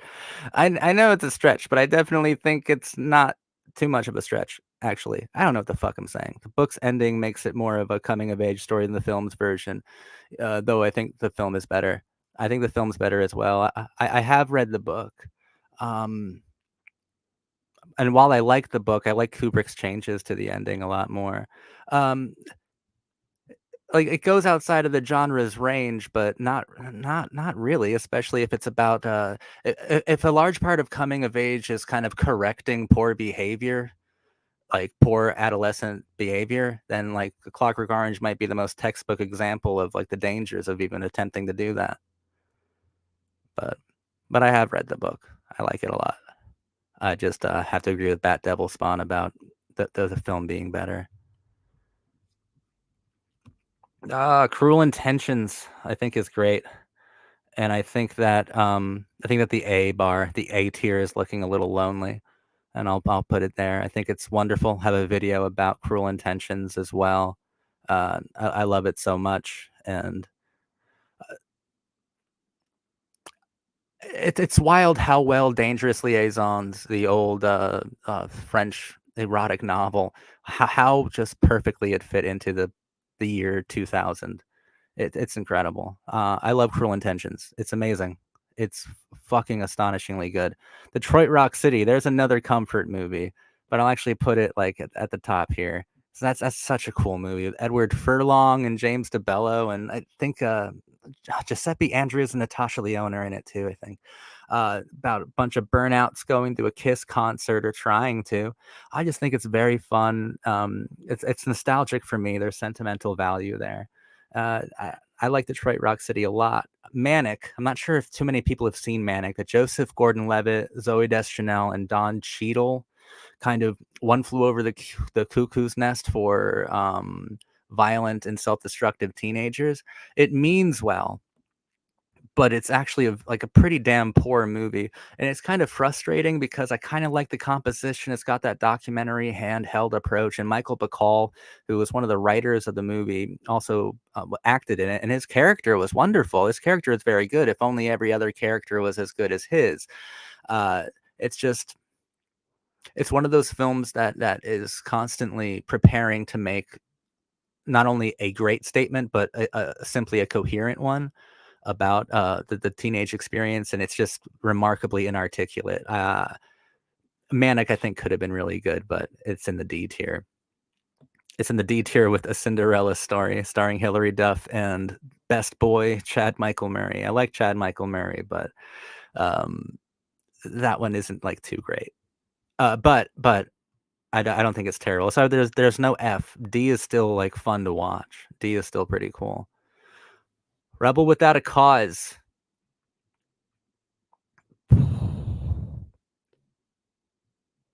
Rebel Without a Cause. I'll put it in the B tier. I think it's awesome. Sal Mineo, super underrated performance in that. Uh, Very cool, very interesting movie. Then American Pie. I'm starting to think. Well, see, my knee jerk response was to put it in the D tier because that's where it looks like it belongs. But I'm gonna put it above Ferris Bueller here. I think that although it's a film that's like devoid of of like an actual methodology or philosophy, I think that it's saying a lot of like really uh, bizarrely accurate things about the teen experience, and um, I think it's like a cautionary tale. Honestly, C tier works for me. Um, Even though it should probably be D tier. I can change it later. I don't really care. The Doom generation. I'm gonna put that right next to Cruel Intentions. I love the Doom generation, and then I'm gonna put Mysterious Skin just a little bit ahead of the Doom generation. Um, Greg Araki is awesome. I don't have a video about either Doom Generation or Mysterious Skin, but they are incredible films. Um, Super touching, super rebellious. Uh, like you, it's incredible. These are just incredible films. Sorry if I'm sounding like a broken record here, but I love Mysterious Skin. I love Doom Generation, and they definitely belong in the A tier. Um, Damn, River's Edge. River's Edge is B tier. It's very good. I like it quite a bit. Um, wish I had more to say about it. Ione Skye and Keanu Reeves and Crispin Glover are really good in it. I wish I know that like Mia, who comes on the channel a lot, it's like one of her favorite movies. It's really good. I need to rewatch it, but in my mind's eye, I remember it being at least a B. I remember it being pretty damn good. But I'm gonna put 16 Candles right next to Doom Generation. I think it's amazing. I think it's like a building block of every movie that we're looking at here. I think that more so than Rebel Without a Cause, right? I think that 16 Candles is the true train arrives at the station. I think that and beyond that, it's simply just a great movie, but it's also so much fun to see these archetypes kind of created so well and so lovingly and with so much adoration. I think that 16 Candles is absolutely incredible. and belongs in the A tier. And then I have New Moon, which is going to go in the C tier. And it's going to go just above Band of Outsiders. I think New Moon's really good. I know Twilight's on here. I don't like Twilight very much, so I wanted to include New Moon to kind of show like I do think that that the Twilight era, I think it was important. I think it was very important, and I do recognize and respect its importance, but I think that New Moon is the actually great Twilight movie. There's a lot there, and I've even read the book of that, and Stephanie Meyer is a fucking psychopath. It's ridiculous, but I like New Moon a lot. It's going in the B tier, and then let's see. I forgot. I forgot about My Own Private Idaho. I forgot about it. Forgot about like Drugstore Cowboy. Does that count too? I forgot. Forgot. I'm not doing it again. But My Own Private Idaho is like A or an S for sure. But I forgot about it. But I shouldn't have. Whoops. But Juno, didn't forget about Juno. Thank God. Thank God. Great Elliot Page performance. Diablo Cody script. Blah blah blah. Um, I thought it was good. It's going in the C tier. It's not a comfort movie. It's just Diablo Cody. Okay, there's like a lot of stuff to say about Diablo Cody, which I did kind of say in my Jennifer's Body video. Which Jennifer's Body is going to be in the B tier, wherever that is. There it is. I might as well put it there now. Um, yeah, I think that Jennifer's Body is a bit better. It's not as like annoying. Juno is a pretty grating film. I think that it's like kind of cool and kind of charming, and occasionally there are beautiful parts of Juno for sure. And but there's just this one huge part that's so frustrating about it. It's a very frustrating watch. Whereas in Jennifer's Body, I'm not sure if it's Karan Kusama being the director behind Jennifer's Body, being able to kind of translate Diablo Cody's often frustrating writing into more like digestible screen rhetoric, but Jennifer's Body is just so much better. But Juno isn't a terrible movie. It's not a comfort movie. It's just literally it's just a C tier movie. um i I have a decent amount of fondness for the movie and for the movie's soundtrack, but it, try rewatching it. It's kind of an aggravating rewatch. I wish it were not the case. Footloose, Footloose. Why do I remember Footloose and not My Own Private Idaho?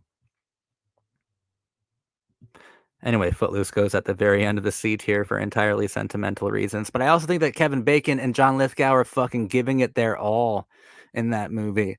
And it's funny, it's good, it's corny and goofy, but it's a film that really is earnest. Like the film believes in itself so much that it's just kind of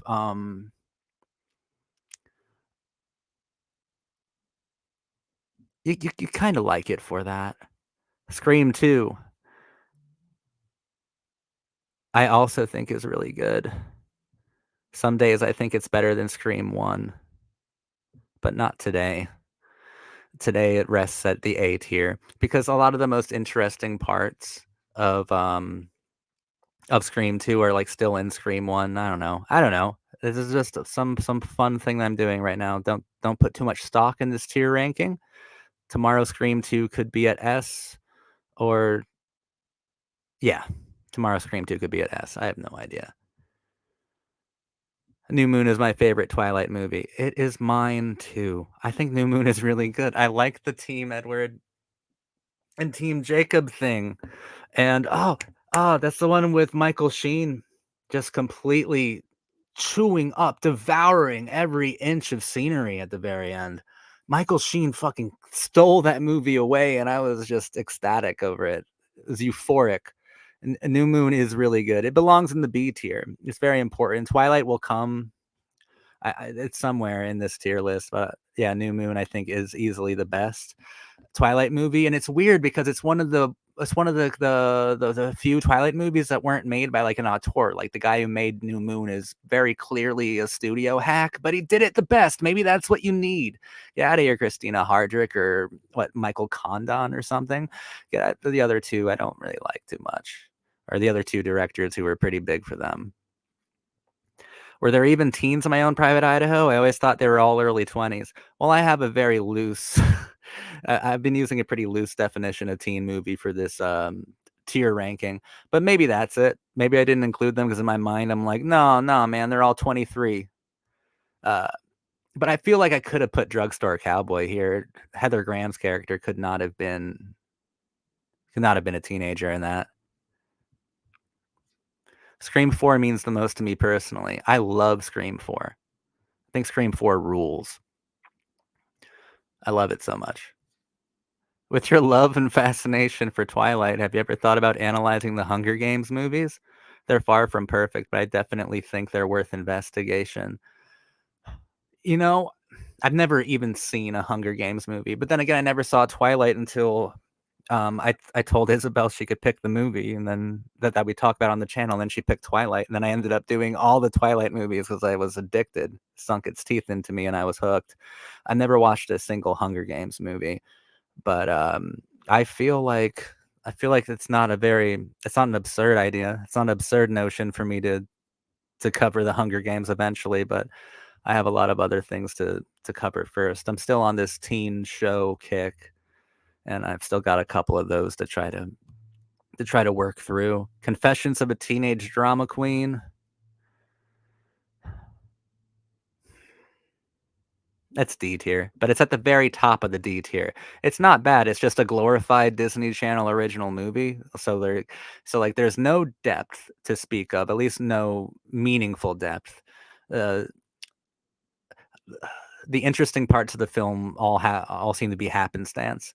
Once again, Lindsay Lohan incredible in the movie. I wish that like the Ringwald trilogy, like Molly had Pretty in Pink, Breakfast Club, and 16 Candles with John Hughes. And that's known as the Molly trilogy. I think that Lindsay had her own trilogy of Freaky Friday, Confessions of a Teenage Drama Queen, and Mean Girls. I just wish that she had a John Hughes behind her, kind of using her as his muse. She really needed that because I think she demonstrated the potential to be huge, and she reminds me a lot of like a 2000s Molly Ringwald. Just nothing against Confessions of a Teenage Drama Queen, but it's definitely a Disney Channel original movie that they decided to release worldwide in theaters. Grease at the end of the D tier. I don't even know why I included this. I don't even like the movie Grease very much. I don't even like it. I don't even think about it. But there it is at the very end of the D tier. It's the most mom core movie in the world. I don't know if I don't know if you're allowed to like that movie if you're not a mom yet, but once you become a mom, it's the best movie you've ever seen. You just start watching Grease and listening to a lot of Matchbox 20. That's the most mom core shit in the world. Talking about like were they even teens in My Own Private Idaho? And I know you mean the characters, but oh my god, everybody in Greece were in their mid-30s as actors, just playing fucking 16-year-olds. It's kind of a funny story. I believe it's the directors of Captain Marvel, but more impressively, Half Nelson, which I really like the movie Half Nelson. It's kind of a funny story. Really cool Emma Roberts performance, great Zach Galifianakis performance. It kind of suffers from the same thing Manic does, but it's better than Manic. It belongs in the D tier. Maybe outside of like Girl Interrupted, it's difficult to make uh, an adolescent coming of age movie set within a mental hospital. I think for some reason that's a difficult setting, and I'm not sure why, but we have it's kind of a funny story in Manic in the D tier, which kind of proves that seems to be a place where a lot of teen movies seem to mess up. I'm not entirely sure why. Scream 4, I'm gonna split up this nice Iraqi setup here and put it just behind Mysterious Skin on the A tier. Scream 4 is incredible. I just mentioned Emma Roberts. Well, have I mentioned the goddess, the living goddess, Emma Roberts? Because she was amazing in the movie. And Kevin Williamson and Wes Craven, the ultimate dream team. I think Scream 4 is fascinating, maybe equally as fascinating as Scream 2. Scream just had so much going for it. The original one had so much evil, and you're kind of missing a very vital, like, not only Columbine kid edge, because that's kind of apparent in all the Scream movies that are good. You're also missing, like Billy, I think, was a psychotic misogynist first and foremost, which is a very real, tactile, like visceral fear. Like that's a real thing. And it's your boyfriend who you just gave your virginity to, the most private part of yourself too. With Scream 2 and Scream 4, um, it's not as cathartic as Scream 1. I think that that's the true separator between S and A.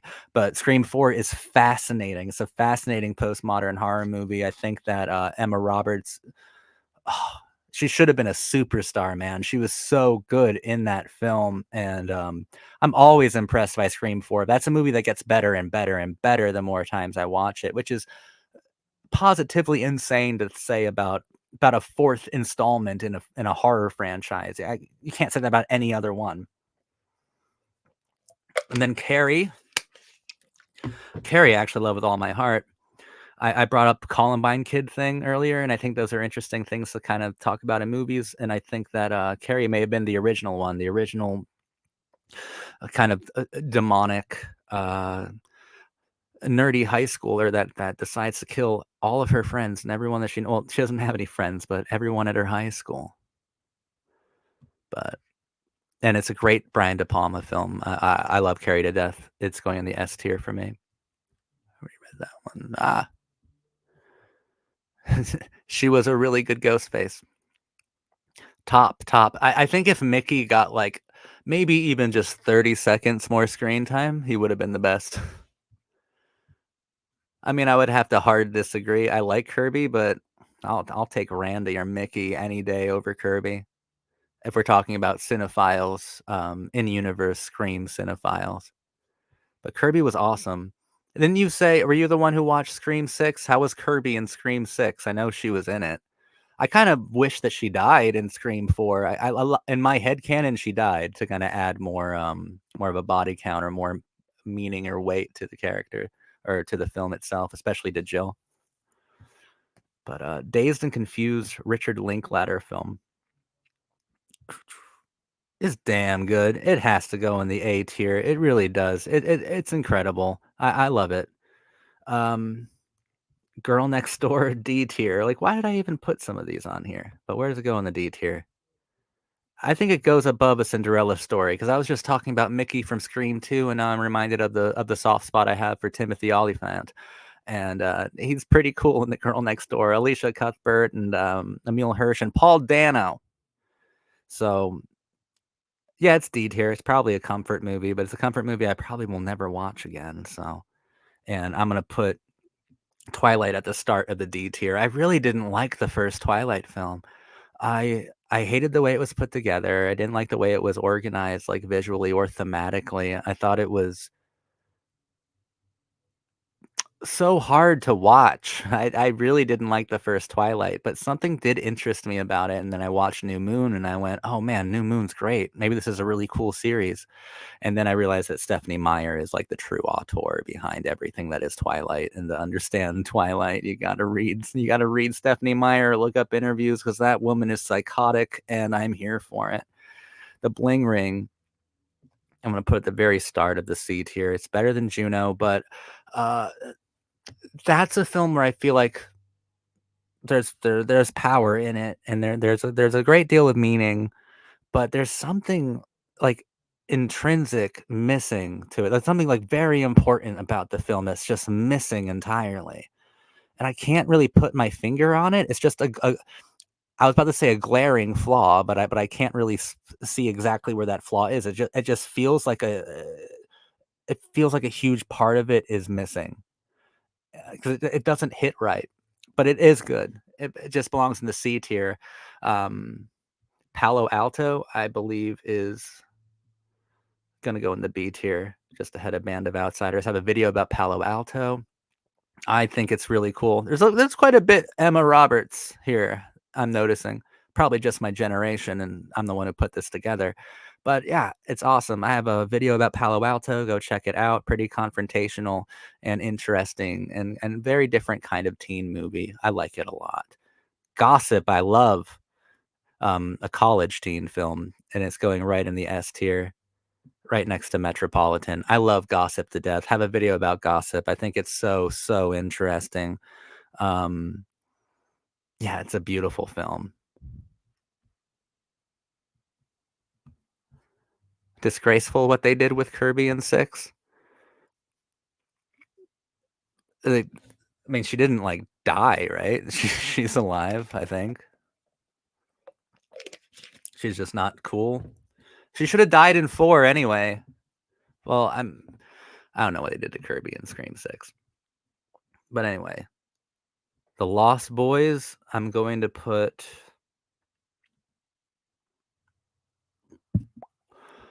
fuck, I don't know.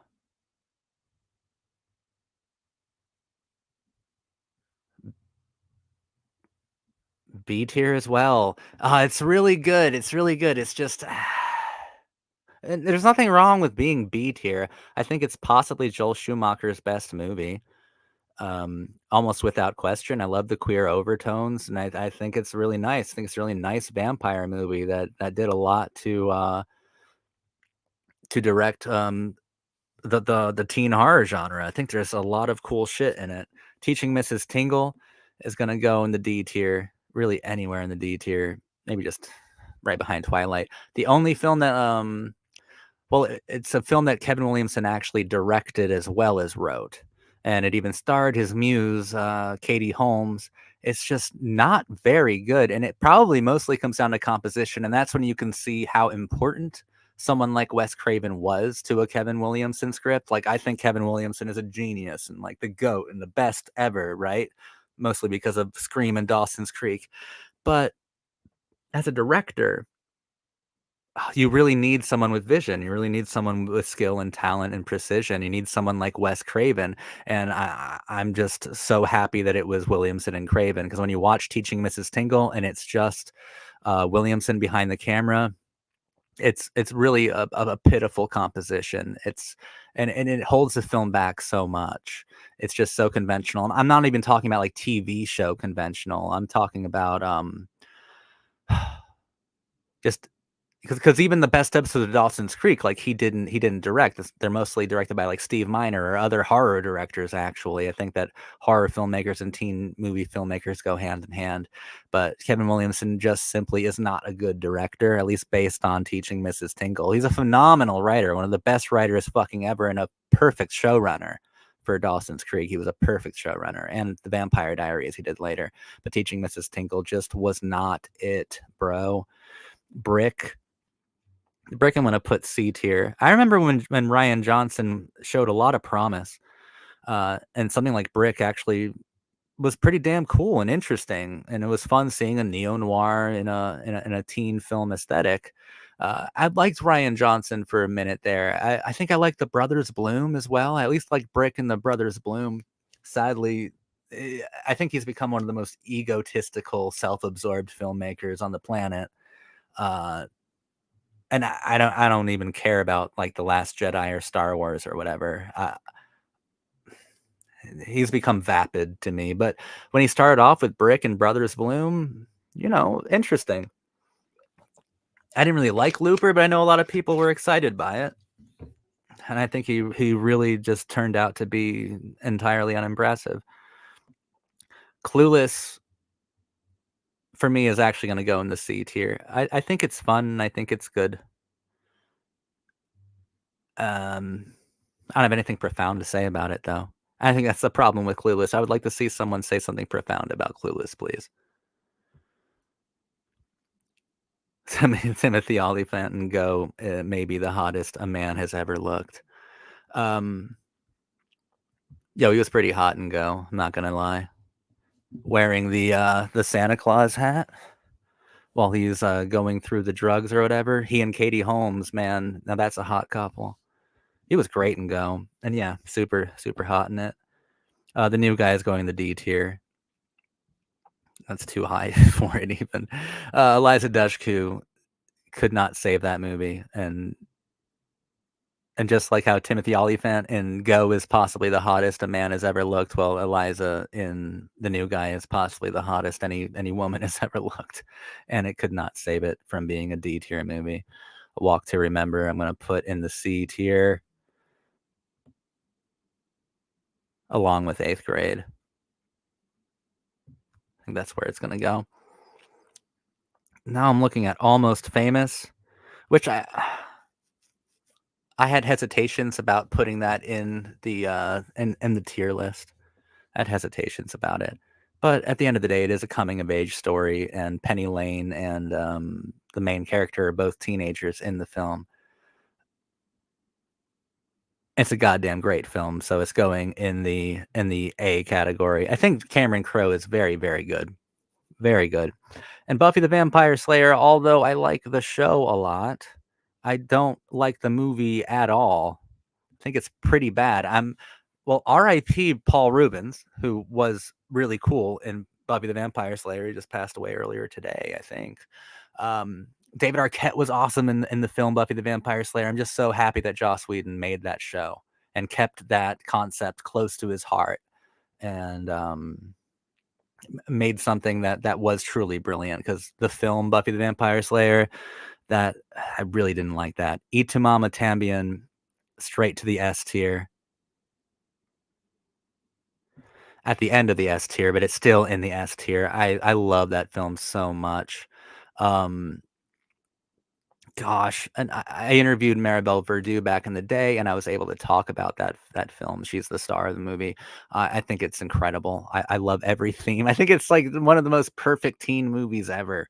Can't really say too much about it right now. I do plan on doing a full analysis video of E2 Mama at some point on the channel because it's an absolutely astonishing film, and I think it's a perfect teen movie.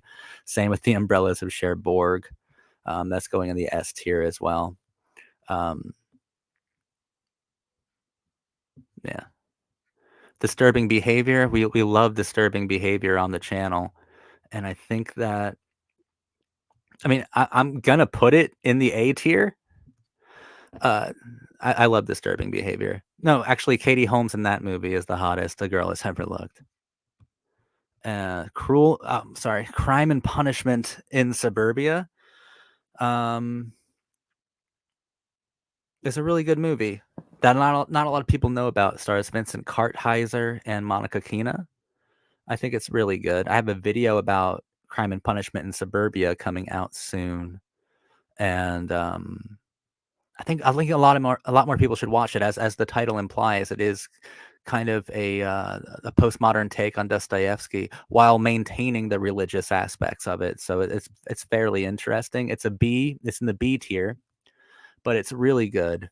I think a lot more people should watch it. You should definitely watch it before my video comes out about it. Urban Legend.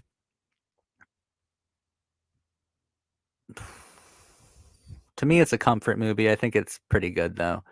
Virgin Suicides is A. That's A material right there. I like Virgin Suicides a lot. Sofia Coppola is one of my favorite filmmakers of all time, and the Virgin Suicide says a lot of very wild things, a lot of very interesting things. I have a couple of videos about the Virgin Suicides on my channel. It's kind of a heartbreaking and dazzling motion picture.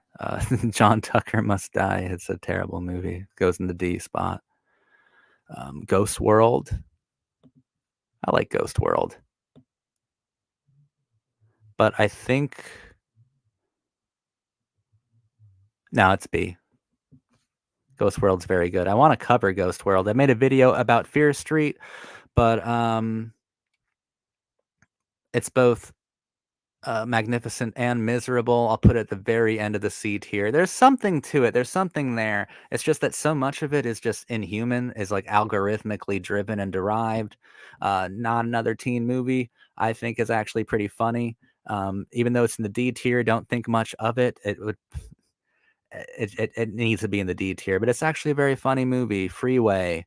I'm going to throw up in the B tier as well. I have a video on Freeway. Did I just like move one out of the way? I think I did. Whatever. Rushmore, I think, is great. and I think it belongs in the A tier. Pretty in Pink S tier. Hold on a second here. Mm. John Tucker was bad. It was really bad. And it sucks because the cast is so goofy. I wanted it to be good. Sophia Bush and like Ashanti are in it, right? Like I wanted it to be good and goofy, but it was just terrible. I just didn't like it. I don't like Dead Poet Society at all. I think that's one of the most overrated teen movies of all time. 13's good. It's going C tier. It's going at the very end of the C tier. Uh, it feels like an after school special, and I don't care that like Nikki Reed wrote it at 13. It feels like it was written by a 13-year-old, all like all melodramatic and kind of insincere. I don't find too much sincerity in 13. It feels like an after school anti-drug, anti-sex PSA for the most part. Maybe I'm not a big fan of Christina Hardwick because her teen movies are pretty low on here. Jawbreaker is just great. Jawbreaker is B. Jawbreaker is an excellent film. I have a video about Jawbreaker. I have a video about Say Anything, which is S tier. I love Say Anything to death. I think Say Anything is brilliant. I think it's about radical optimism, and I think that Cameron Crowe is amazing, right? So have we done? There it is. Fast Times at Ridgemont High. I'm gonna put in the C tier. Uh, no, I'm gonna put it in the B tier. It's pretty damn good. But what I find most interesting about Cameron Crowe outside of his radical optimism is the idea that he was arguably there with Fast Times in like what, like 80, 81, 82 when Fast Times came out. And that was based on a screenplay that was based on a book that Cameron Crowe wrote. He wrote the screenplay as well. So he was there arguably for the beginning of the teen movie craze. And he was there at the very end in 89, the 80s teen movie craze with Say Anything.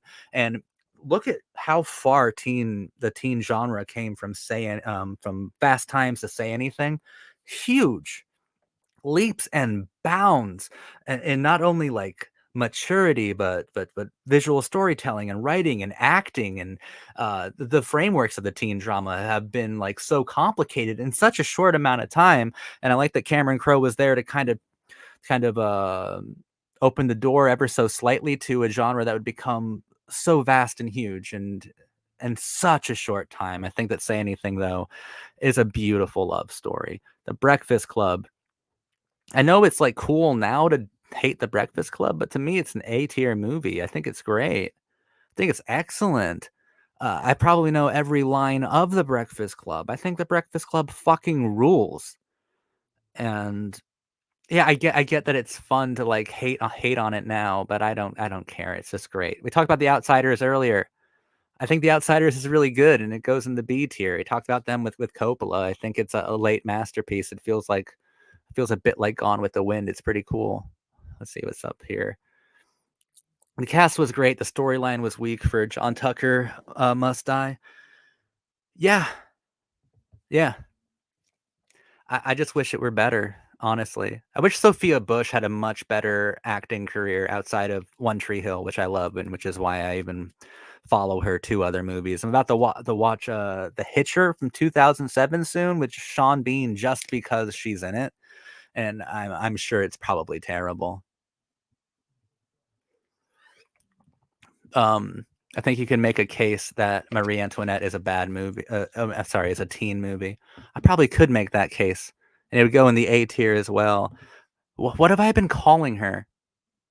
Catherine Hardwick. I thought that's what I was saying, but I wasn't. Damn it. I don't know what name I've been saying, but I've been saying the wrong one. You're right. It's Catherine Hardwick. What the fuck have I been saying? Apologies. But yeah, Marie Antoinette would be a an A tier. I I made this tier list by just typing in every teen movie that came to mind. Jawbreaker is so good, and Say Anything is so good. Loved your analysis on it. Thank you. Um, I was like, yes, you spoke so good about the film. I loved Say Anything, and I appreciate that you liked that video I made. Um, I put a lot I put a lot into my videos. They're pretty personal videos, and Say Anything is a pretty good film to get personal about. I was surprised it was the same director. It was a big jump. Um, Not necessarily sure what we're talking about. If we're talking about Cameron Crowe, he didn't direct Fast Times at Ridgemont High, but he did write it, and he wrote and directed Say Anything, and it's just look at Fast Times and look at Say Anything and see just how fucking far the genre moved in that time. I can't think of any genre moving at that speed, at that velocity. It's pretty crazy. And yeah, I'm sorry that I said the wrong name over and over again. The hell is her name?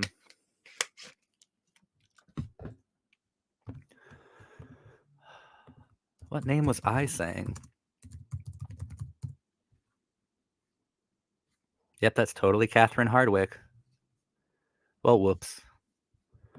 Anyway, we're getting to it. We're getting to the end here.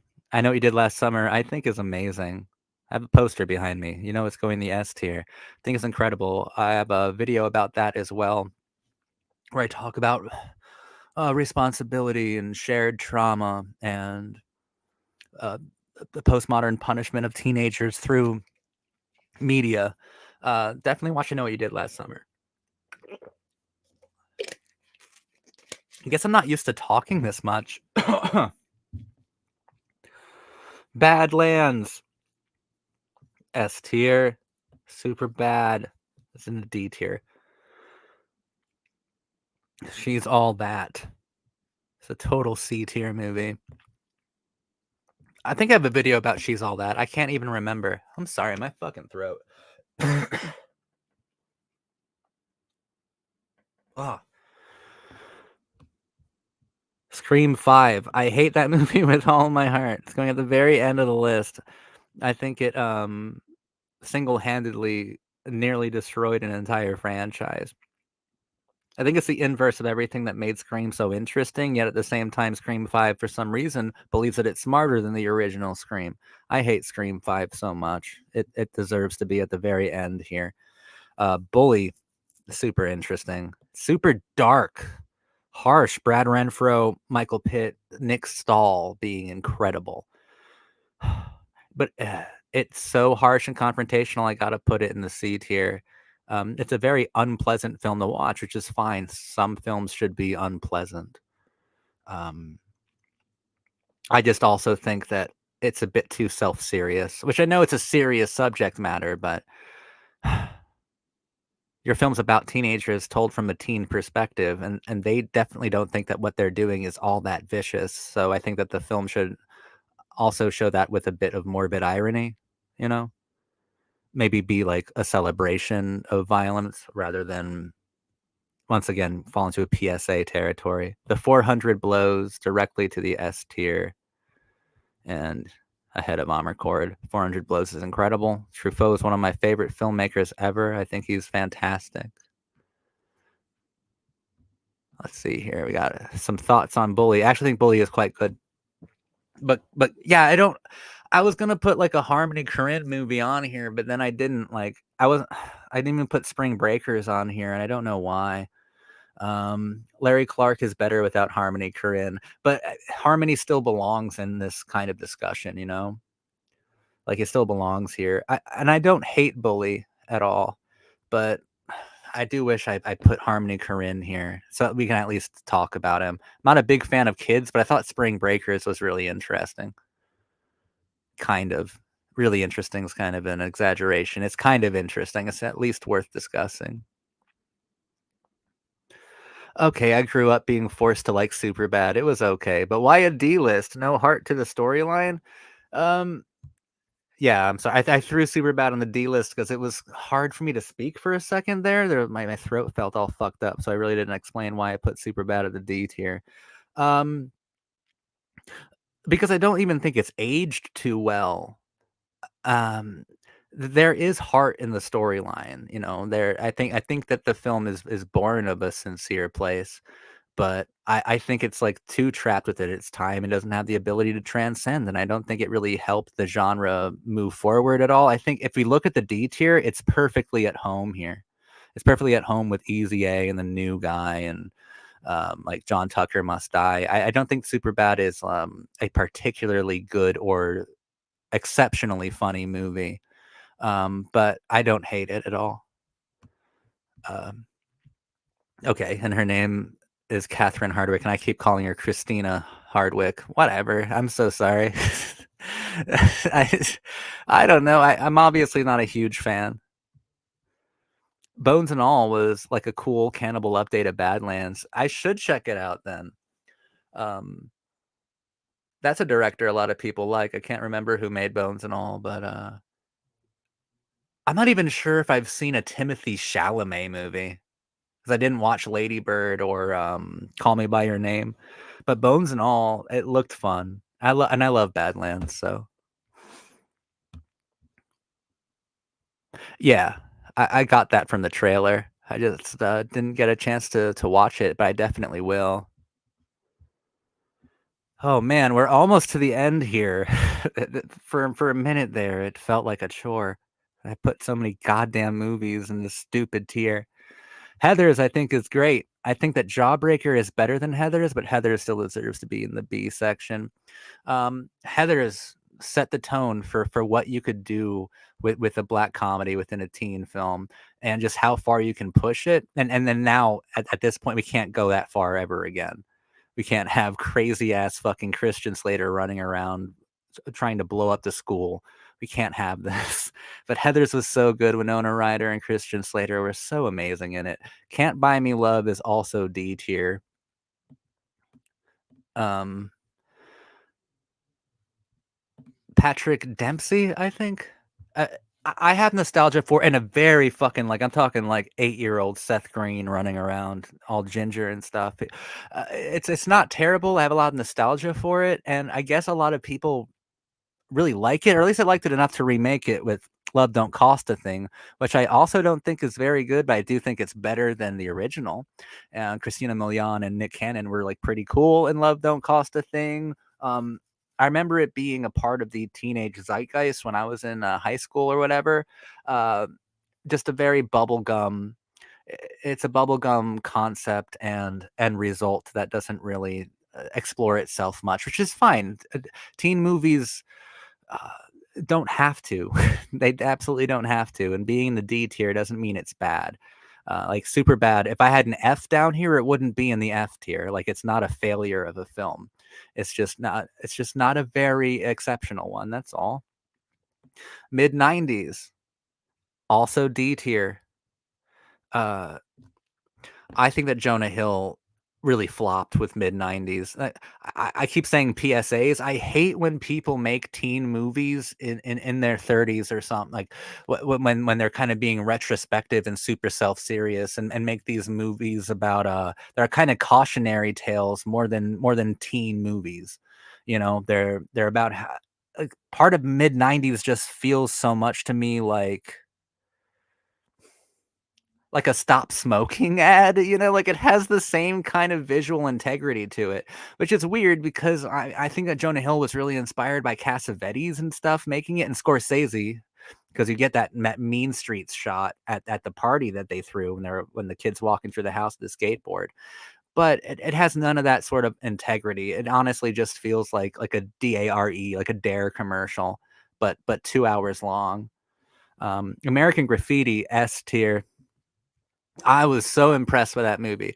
I'm not a Star Wars person, so I'm not like a huge George Lucas fan, and I hadn't watched American Graffiti for a very long time. I stayed away from it because I didn't want to watch anything with George Lucas's name on it. And then I watched American Graffiti, and I'm like, God fucking damn, dude, you were so good. That's such a brilliant movie. Why didn't you make more movies like that? And like the level of human understanding that Lucas demonstrates in American Graffiti is outstanding. And because I grew up thinking that he had no concept of what young love meant, because I watched Attack of the Clones and it was awful and terrible at expressing just that. Then you watch American Graffiti and I'm like, no, George has at least used to have the most complex and sophisticated and I think sensitive understanding of young love possible. I love American Graffiti. That shit rules. The Roommate, The Roommate is another movie like Fucking what were we talking about? Like John Tucker Must it's better than John Tucker Must Die, but at the same time, it's a really cool cast. It's a who's who. You got people from Friday Night Lights, Gossip Girl, One Tree Hill, Twilight, Vampire Diaries, like so many different like big alums, people in the Your Cult Boyfriend Hall of Fame are in it. It's just a bad movie. It's just mostly a bad movie. Leighton Meester is incredible in the film. It's one of the best performances in a bad movie, but my God, there's nothing good about it. And then I'm going to check out Cherry Falls here.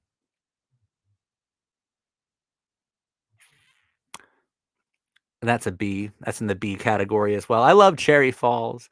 I know I know a lot of people have a lot of issues with it. I think it's really good. I love Brittany Murphy to death, and I think that Cherry Falls is kind of grotesque and ironic and in bad taste in the best possible way. I like Cherry Falls a lot. That's him. Luca, I remember that. I did not see the Suspiria remake. So, Moonlight Orange. Wow, my movie taste or exposure has been bad. All the D-list movies. Call Me by Your Name was kind of good, a little slow. I've heard Call Me by Your Name was very good. Was very good. From people whose opinions I mostly respect. I just never saw it. And there's nothing wrong with liking these D tier movies. It's totally fine. Um, I just think D is for desired. The D tier leaves a lot to be desired. I'm not saying that they're terrible movies. That's why I don't have an F tier. No, I haven't. Uh, I know a fair deal about it, but I've stayed away from Euphoria right now, not on purpose or anything. It's mostly because I don't have access to Euphoria, and my focus of teen drama is mostly 90s and 2000s. But once again, from people who I respect a lot, they seem to think that Euphoria is fantastic.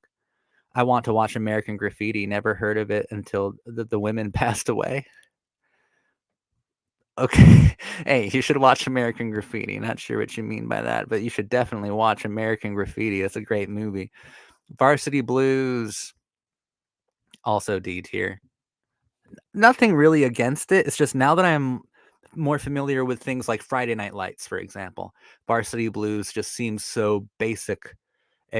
Varsity Blues did not go far enough, and Friday Night Lights doesn't even go far enough with the ideas that they're playing with. Can't Hardly Wait goes directly in the C tier. I love Can't Hardly Wait. Have a video about Can't Hardly Wait as well. You should definitely check that out.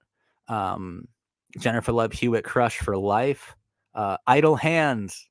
Also, we're also going to put this in the C tier. I'm going to put it above Footloose. Or fuck it, put it above Clueless. Idle Hands is fun. Idle Hands is really fun, man. I have a video about Idle Hands as well. I think it's saying quite a bit about the teenage obsession with media and with their own sexual awakenings, I guess. I'm including Days of Heaven as a teen movie, or at least a coming of age movie, and it's going directly in the S tier, mostly because we have to remember it's told from the perspective of Linda. Like, she's the one who is experiencing and recounting all of these things that are happening here. I think Days of Heaven is a perfect movie. I know it's not really a teen movie, but for me, I've never done a video on Days of Heaven, but any chance I get to say that I love Days of Heaven with all of my heart, I will. And I had a chance to do that, and I did it. I love Days of Heaven with all of my heart. Look at it in the S tier. It's going to be there. This, you can't tell, but it's Suburbia by Richard Linklater, a movie that I don't even think got a DVD release. And I think it's incredible, based on an Eric Bogosian play about what it's like to be unsuccessful and unimpressive, about the concept of selling out before the entire world forgot about it. I think it's definitely a B tier movie. Um, I think it's very good. Giovanni Ribisi, incredible performance. Giovanni is one of my favorite actors ever, and that film is partly largely why he is so good. Nicky Cat, Parker fucking Posey. It's a great movie. It's great. More people should see it. If you haven't seen Suburbia, it's usually stylized like all lowercase except for the second U. Definitely check it out. Donnie Darko to me is B tier, but it's the very start. I'm sorry, C tier. It's C tier, but it's the very start of C tier. There are so many things I find frustrating and yet hypnotic about the movie. Like, I had to watch it several times to try to figure out exactly what I didn't like about it. And I mean, what I didn't like about it was how contrived and just, for lack of a better word, it's a very stupid film that thinks it's intelligent. But a lot of things about it work. Like the C tier, these are all good movies, and a lot of things about Donnie Darko works. It just doesn't work as well as it could have, or as well as the film thinks that it did. Bring It On, also going in the C tier. It's just very funny, very heartwarming kind of movie, and I think it's more complicated than people give it credit for. Whatever is a B tier movie. I love My Lies a While. Whatever, it does kind of border on PSA as well, but it manages to understand its and hold on to its sense of rebellion and kind of dangerous, violent wonder. Lies a While is extraordinary in whatever belongs in the B tier. I think it is very good. The Craft is an A tier movie. I love The Craft. Nancy Downs is still my favorite movie villain of all time. I think that Fairuza Balk is extraordinary in the movie. I have a couple videos about The Craft. Very interesting film in a lot of different ways. And The Faculty is also A tier. I love it to pieces. It's beautiful. It's about weaponizing all of the archetypes that we saw within the Breakfast Club, and it's incredible that way. And then, Final Destination's in the C tier. I think it's about survivor's guilt, honestly, and a lot of kids were starting to feel what survivor's guilt truly felt like after Columbine and right before 9/11, and I think it's pretty harsh. I like Nowhere a lot, but Nowhere is gonna go in the B tier. I think it's great. I don't think it's as good as Mysterious Skin of Doom Generation. I do have a video about Nowhere, though. It's a few years old. You should probably check it out. Zero for Conduct by Jean Vigo is S tier. It's about a group of boys uh, who rebel against their teachers and the people who they are living with. It's an anarchist film. Jean Vigo is possibly the only truly anarchist filmmaker that ever existed, and he didn't exist very long. And Zero for Conduct, I think, is a beautiful film. I love it to pieces. And then 10 Things I Hate About You is actually A tier. Um,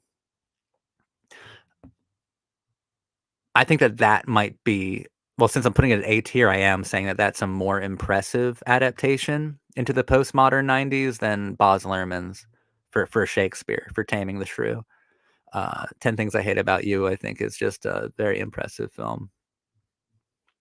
So Giovanni Ribisi is the best actor ever, in my opinion. I think he's great, Nessie. Um, he's super underrated, but also he hasn't really been doing much lately to remind people who he was. Have you seen the Bring It On with Hayden Panettiere? Yeah, I have actually. That's like the second or third one or something. I have seen it. Um, I don't have very many thoughts about it, but I have seen it though. Um, all right. Give me just one more minute. I'll be right back.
Anyways, that's the tier list. So 10 things is perfect. I agree. Thank you. Thank you. I think we're gonna like wrap up the stream here soon. Obviously, thanks everybody who hung out for a little bit while I played around with some tier lists and stuff like that. Love the channel. Stay cool, cult boyfriend, boyf. Thank you. I will stay cool. Yeah, just thanks to everybody who hung out for a little bit. Uh, if I do live stream again, it'll be a little different. I'll be a little bit more used to how to work everything. But I don't think this was an entire disaster. So, yeah, this is really fun. Well, it was more fun than I thought it would be. So, thank you all for coming around here, and I think I'm going to end it now.